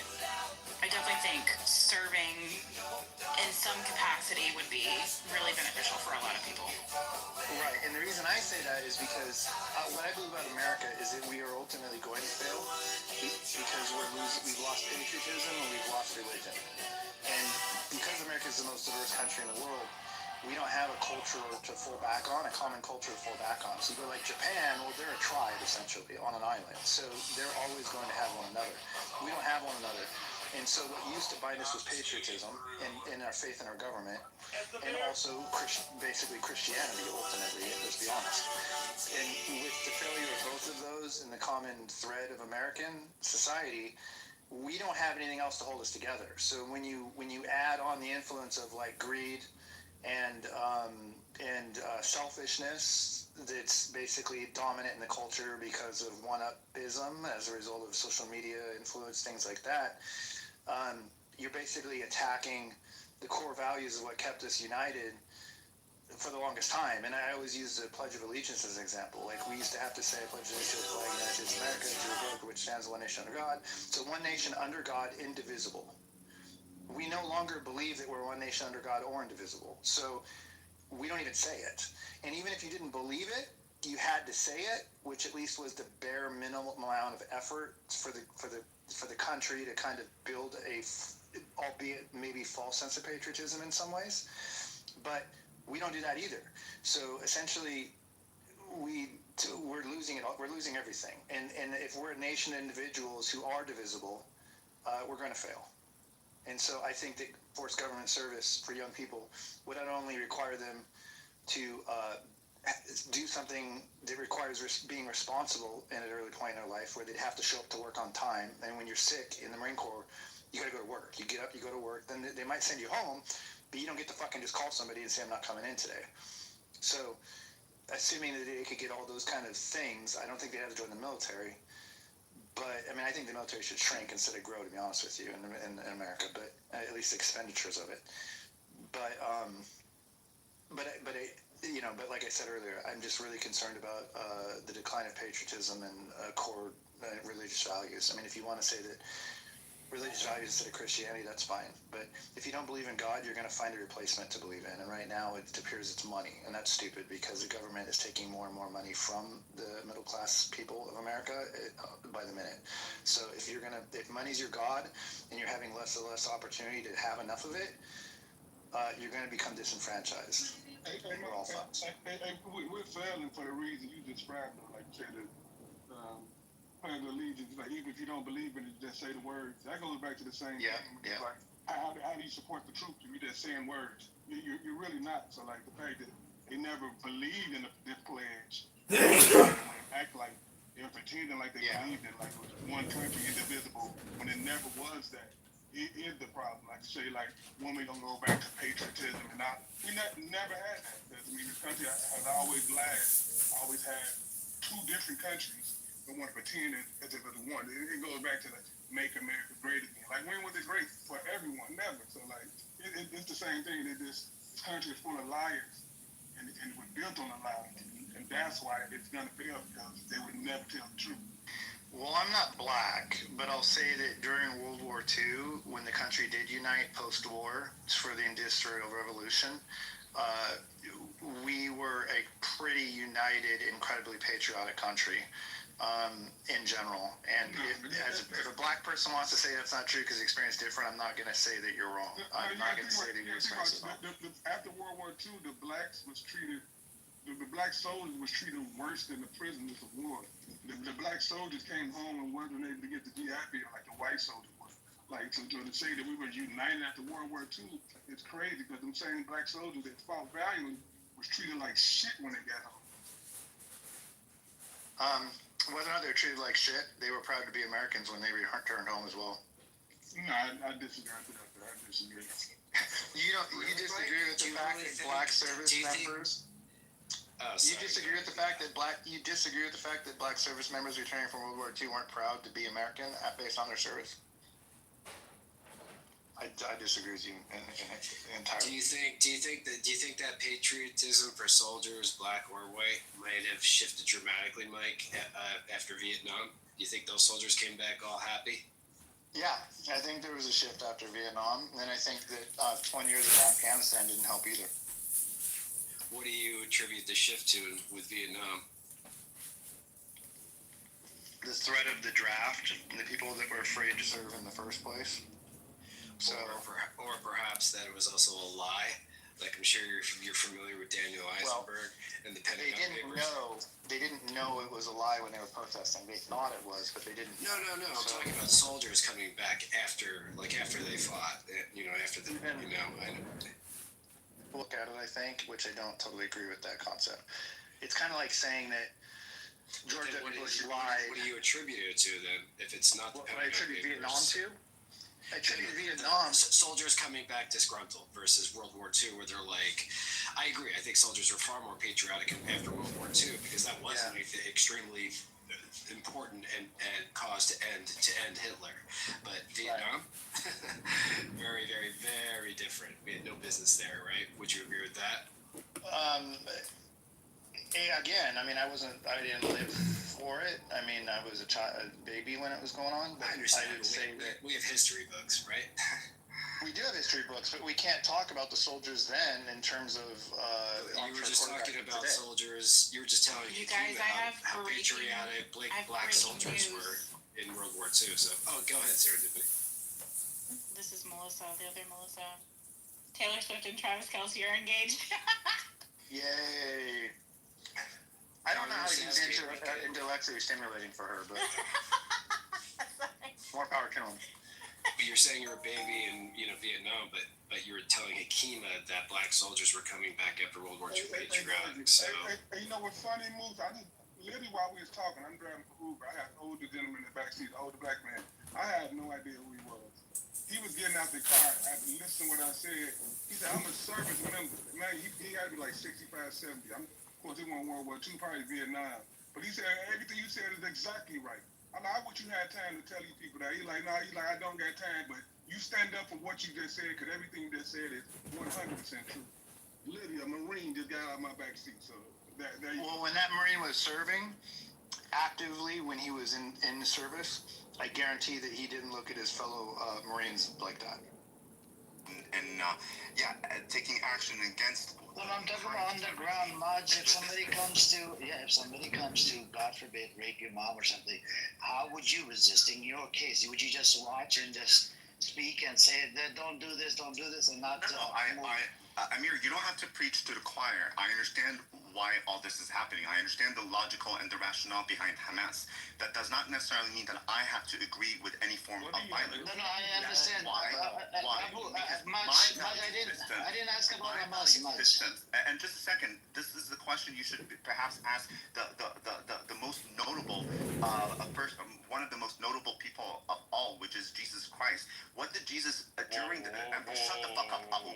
What did Jesus say during the Roman Empire, which was I would even argue one of the worst type of empires? He said, "Forgive them, for they know not what they do," as they crucified him. Those are the value systems. Shut the fuck up, Abu. No, but Maj, I wasn't talking about Jesus Christ. I was talking about you. Let's say you've been through atrocities. I was asking you. Right. Let's say, God forbid, something happens to your mom in front of you. How would you resist? What would you do? Would you pick up something, shovel, or whatever you could do? Supposedly guiding the medics to begin with. Violence breeds the use of violence in response, and up to the use of violence to remove the obstacles of living a fulfilled life, living with equality. That's not the point that I'm trying to make here. I understand what you're saying. I understand the rationale behind it. You don't have to sit preaching to me about the rationale. No, what would you do? I'm asking you. What would you do? That's all I'm asking. What would you do in that situation? I don't like hypothetical questions, but of course, if somebody's going to come in and hit me, I'm going to hit them back. I'm going to respond. I'm going to defend my home, and I'm going so you will pick up a baseball bat or something, right? And then you hit him? I mean, just one question. Probably. No. Let him finish up. Abu, I want to hear this, brother. Respectfully. For a lot less. I know, but I want to hear this really quick. For a lot less, I've gone into physical fights. That's not the issue. That's not the that is violence, though. By the way, that is violent resistance. right, but that does not mean because I'm human. But that does not mean that I'm going to sit promoting these type of ideologies of using violence in response. And that's not something that anyone can change. And for you, Abu, to sit there and laughing when I'm looking at people, huge examples in history. You're a joke. You're a joke. Through the Roman Empire, which by far was worse than what we are currently experiencing. Everything that you have. You sold Jesus everything. then came and said, therefore they know not what they do. And those are the value systems that I follow. You could be you can do your own thing, you can have your own opinion.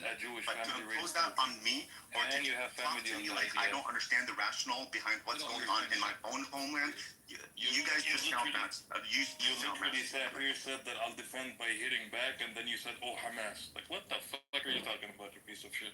The fuck are you even saying? You can go fuck off.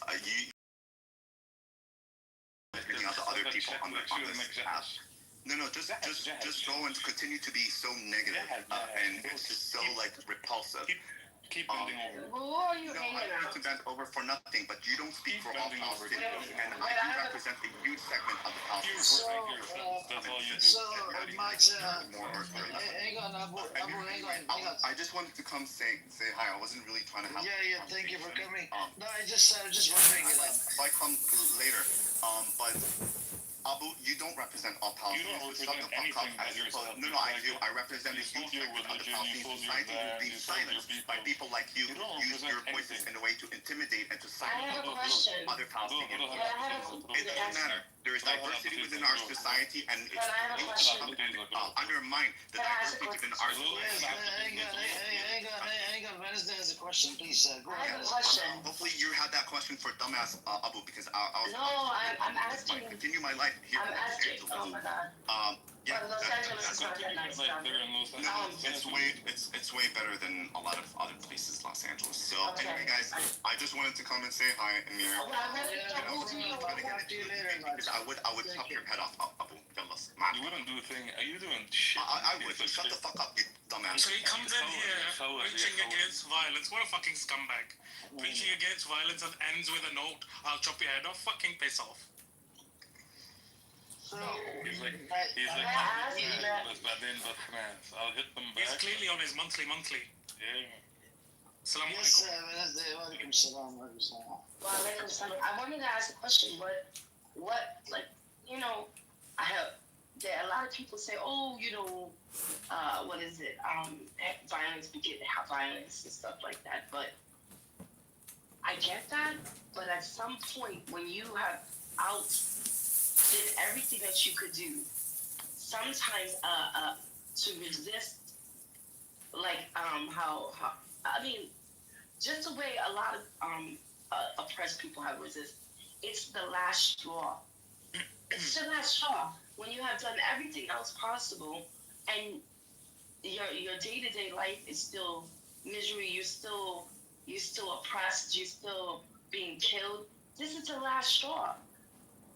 So it's not like he makes it seem like all of a sudden it's like in a vacuum. Oh, these are just savages and stuff like that. No, and I hope he wasn't saying anything about Martin Luther King, because a lot of people do that. And then Go on, sorry. Well, sorry.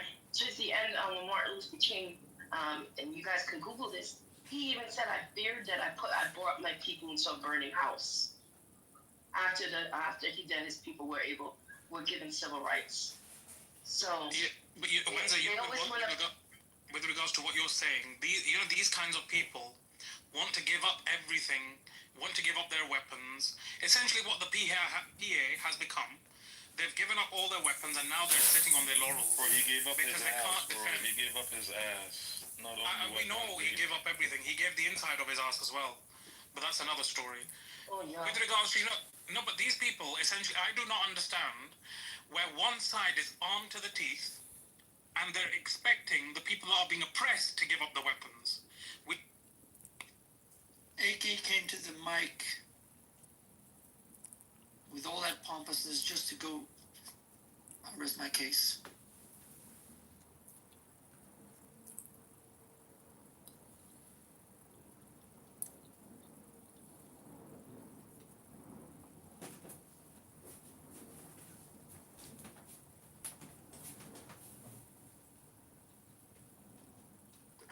Elizabeth doesn't come up. She's got so much to say in the chat. Like, just come on. Be nice to hear.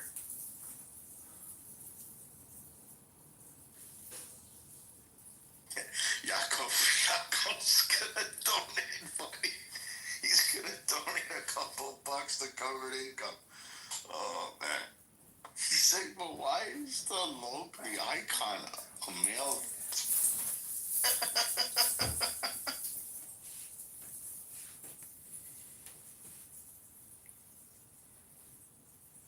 He said, is this a serious endeavor? I got killed about this. I'm not laughing anymore because they just came after me. Oh no, Buttercup tried to character assassinate Grace this morning over this. But didn't care what the message was. I played that video, didn't give a fuck that kids are getting beat up, getting held hostage, getting fucking kidnapped in their own universities. Didn't care about any of that. We had to get Grace this morning. Yeah. It was called Let's Get the Canter. Yeah, Grace endorsing semen is what she pointed out. I'm like, no, it's income. You can tell, if you take Freudian analysis, you can tell exactly what these people have entrenched in their subconscious. Unbelievable, man. John, what do you think of the post on the top there in the Jumbotron, covered income by Lyle Culpepper? Well, it makes me think of a poem I'd like to read to the room. Norm, is it okay if he reads us a poem? Yes, I'll have to give that the thumbs up. Thank you for the consultation, counselor. Perfect. Go ahead, John. An intellectual is all the time showing off. Lovers dissolve and become bewildered. Intellectuals try not to drown, while the whole purpose of love is drowning. Intellectuals invent ways to rest and then lie down in those beds. Lovers feel ashamed of comforting ideas. You've seen a glob of oil on water? That's how a lover sits with intellectuals, there but alone in a circle of himself. Some intellectual tries to give sound advice to a lover. All he hears back is, I love you. I love you. Love is musk. Don't deny it when you smell the scent. Love is a tree. Lovers, the shade of the long branches. To the intellectual mind, a child must learn to grow up and be adult. In the station of love, you see old men getting younger and younger. Shams chose to live in the roots for you, so now he soars in the air as you're sublimely articulating love.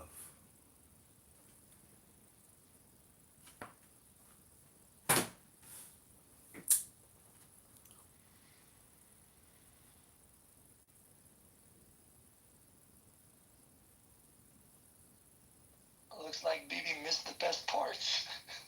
I think so. Bibi, that would be a good conversation. I mean, I just get the feeling that Amir doesn't really live with all that much love in his heart or in his surroundings. Must be very difficult to be such a cranky old bugger. Yeah, love is powerful. Especially when it comes from unexpected places, towards unexpected places.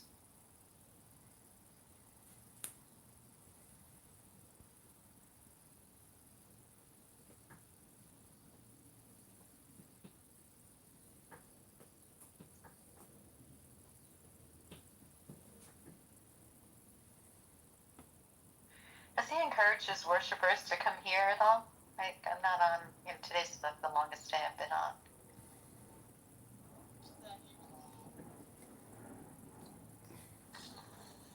Okay, fine. I just felt like then he'll feel less likely to block me if, okay. No, this is the thing with you, Danny. You're just a bitch, okay? Because in the other room... Danny, you're a bitch? I didn't know that. He texted me someone blocked me from the room, and then you're asking why people block you then. Yeah, you can't block. Like you gotta.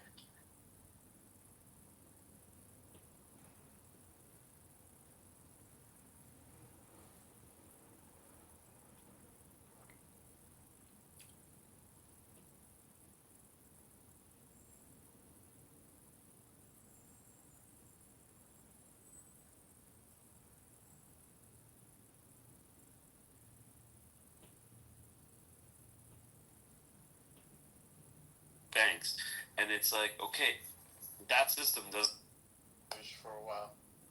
You know it's says, and that's what killed me, man. It says at the bottom, Lyle. The group is relatively homogeneous. The blacks as a group, because of the experience, it's relatively homogeneous. These game, I stopped reading. So I finally figured out.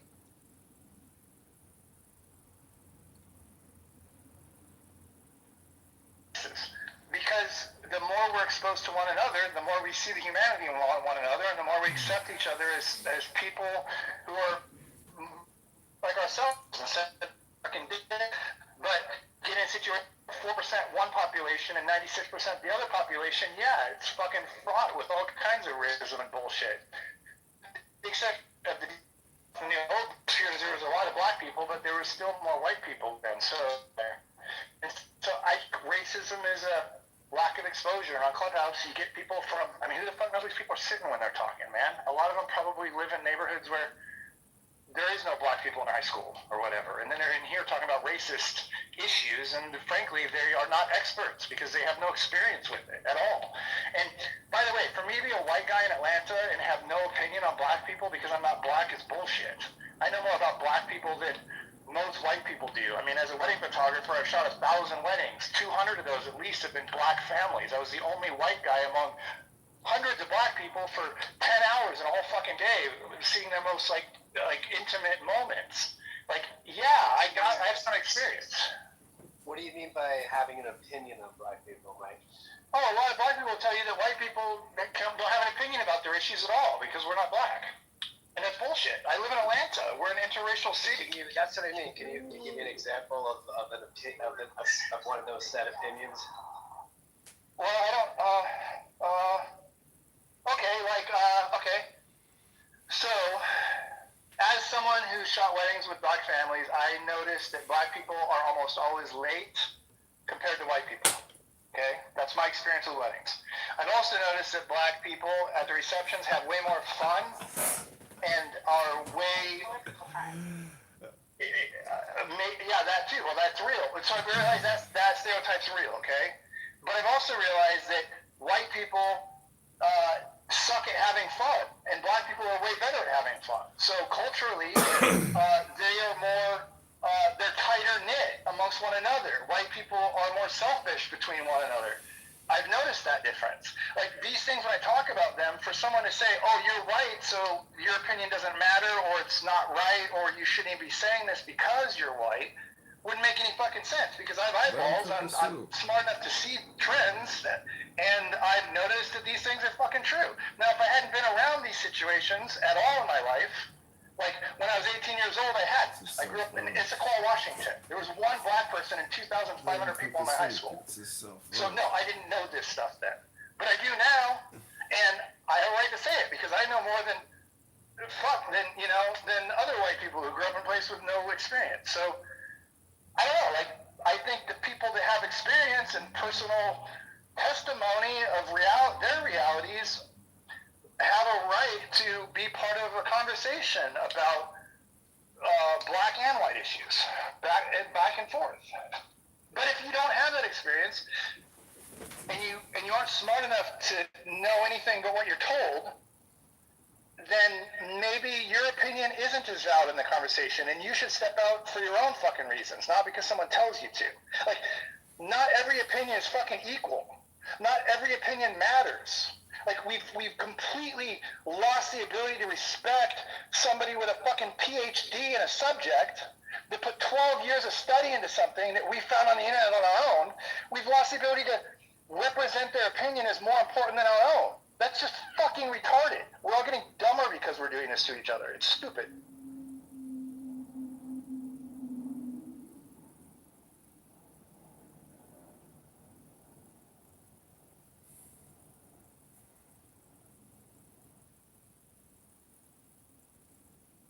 It's like arguing with an astronaut about flat Earth, or arguing with a pilot about flat Earth. You're fucking stupid, okay? Arguing with a doctor about vaccines, well, you're not as stupid as the former, but it's not a very bright thing to do, considering they put thousands of hours into their craft, and you, I don't know, hang light bulbs for a living, and you have access to, and you both have access to the internet. Like, what the fuck? We should have appeal to authority. No, it's not. No, let me make that straight, Akima. Go look at the definition of appeal to authority. Appeal to authority only applies when the person actually isn't relevant as a subject matter expert. Believing a subject matter expert is not appeal to authority. You can look at the definition. I'll read it to you if you want to, but go look at it yourself. Read it through the lens of whether or not you're dealing with a subject matter expert.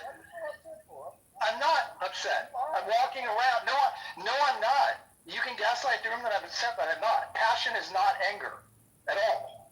I'm talking about something that is important to me. So you can categorize it as race is important. Yeah, race is important to me because I'm a race. There's been plenty of passionate and raised voices because of something that people feel very strongly about. It's encouraged here. It doesn't break a rule if you're not interrupting. It doesn't break a rule if you're being respectful, things like that. And that's what these things are for, is to share these conversations. And honestly, you don't know this because I'm not in person. I'm pacing right now. When I start thinking and getting when I start feeling passionate about something, I stand up and start moving while I'm talking. It's an ADHD thing, I guess.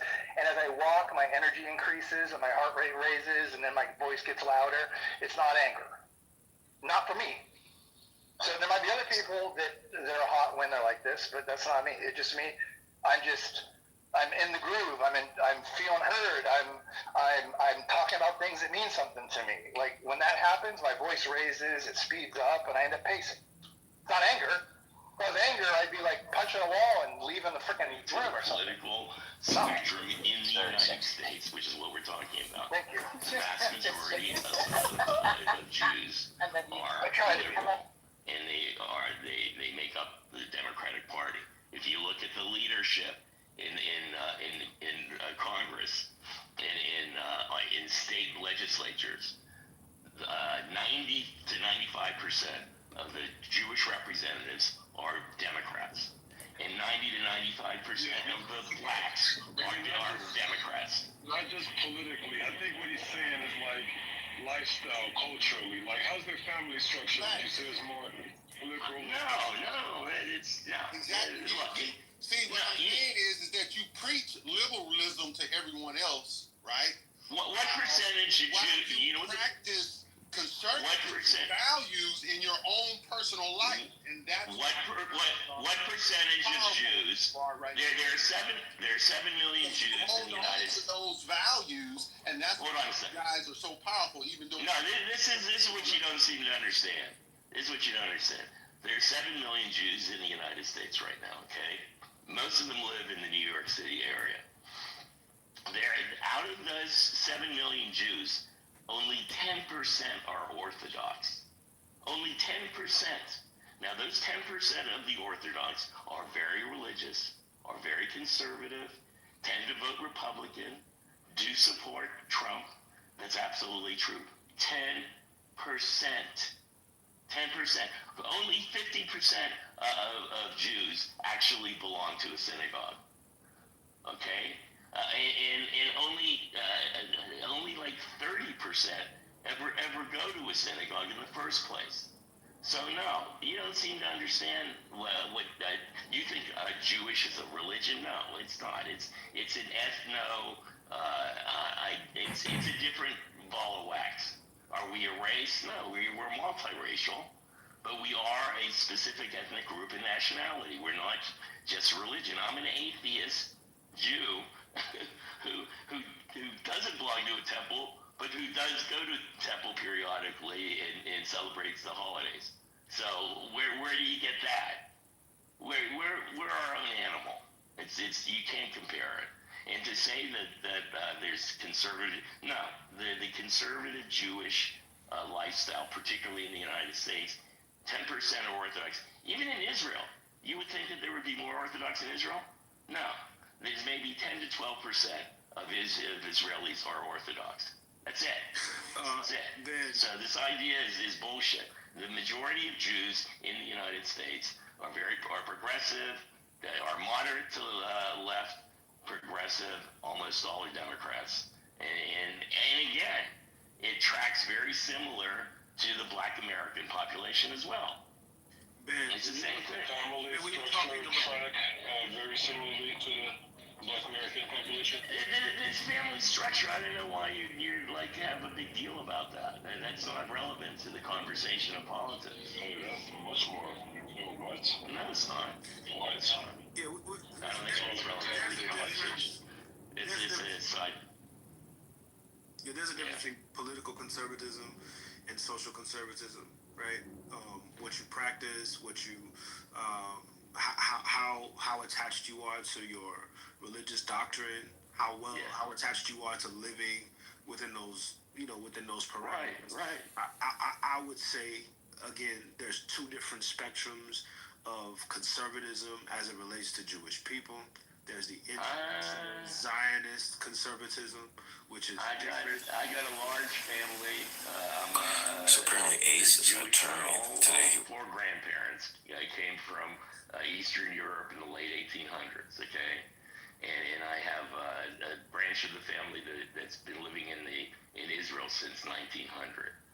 So I started having going back to the point that you keep on talking about the whole population. It's 10%. So yes, they exist, but they exist as a very small group that's different than the rest. You would say that there's If you want to ask me who I promote, the Zionist spectrum, correct? Oh, absolutely. I consider myself, I am a pro-Palestinian Zionist. That's what I am. Awesome. Okay? All right, because people don't understand the word Zionism. I grew up with the word Zionism. The only thing that Zionism means is that you support the idea that the Jewish people should have a homeland, and not describing what that homeland is, should have some homeland in the area in the Middle East around Jerusalem. That's all it means. That's it. Based on what? That's all it means. That's all it means. How old is the idea that Israel should be in that? Isn't that a conservative value that you're? That's not a no. That's not a no. That is Israel. No. It's the idea. It's the idea of national identity is what it is. Okay. All right. People in Armenia, there are like many more Armenians that live outside of actual Armenia. Okay. But if Armenia didn't exist and you have like 15 million Armenians that live outside, don't you think they deserve to have a land that represents them where they are a majority population? I think the same thing's for the Kurds. The Kurds there are millions, tens of millions of Kurds that have their own language, that have their own identity, that have their own history. They should have their own country where they're the majority in northern Iraq and in southern Turkey. They absolutely should have their own.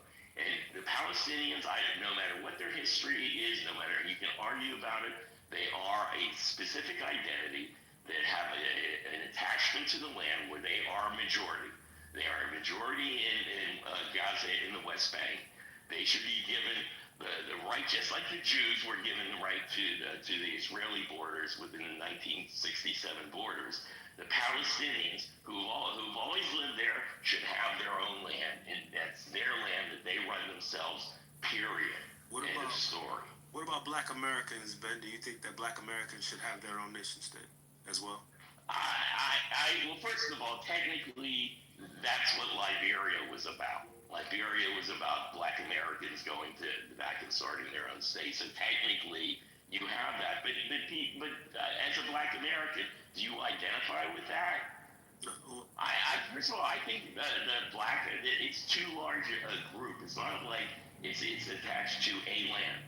I live in Burkina Faso, okay, and the fact of the matter is, even Burkina Faso is completely artificial. Who do you think made up the borders of African countries? So, man, are you saying that that's like the Black Americans' reparation is Liberia? Is that what you're saying? Well, I would, if you want to sit there and say that should Black Americans have a country? That's what you're saying. Just say it with your chest. No. I'm not saying it should be that way. I'm not saying it should be that way. I'm saying is that not why Liberia was created? I think it was more of a settler colonial project. I think it was a failed attempt to have a settler colonial project on the continent as opposed to a real homeland for Black Americans. In reality, a real homeland for Black Americans would be here. How can you have a homeland for Black Americans when, there's some Black Americans? But first of all, I have to tell you, having lived in Africa for 5 years, the strongest connection to the people here are with their traditional tribes. So I live in Burkina Faso, which is 60% of the Mossi nation, the Mossi people. And there's also the Diala people. There's 51 separate identities, but 60% of them are organized around the Mossi people. The head of the Mossi people, the Naba, have much more power than the president of Burkina Faso. People identify with their identity. They have their own language. It's the Moray language. And most of the people in Burkina Faso speak Moray to each other. On a daily basis, they also speak French because that's sort of how if you speak a different language, they can at least connect with the common language. But the culture has been there for centuries. What does that have to do with Black Americans? Well, what I'm saying is these cultural identities are the real identity. I'm just saying We can't hear you for some reason. Like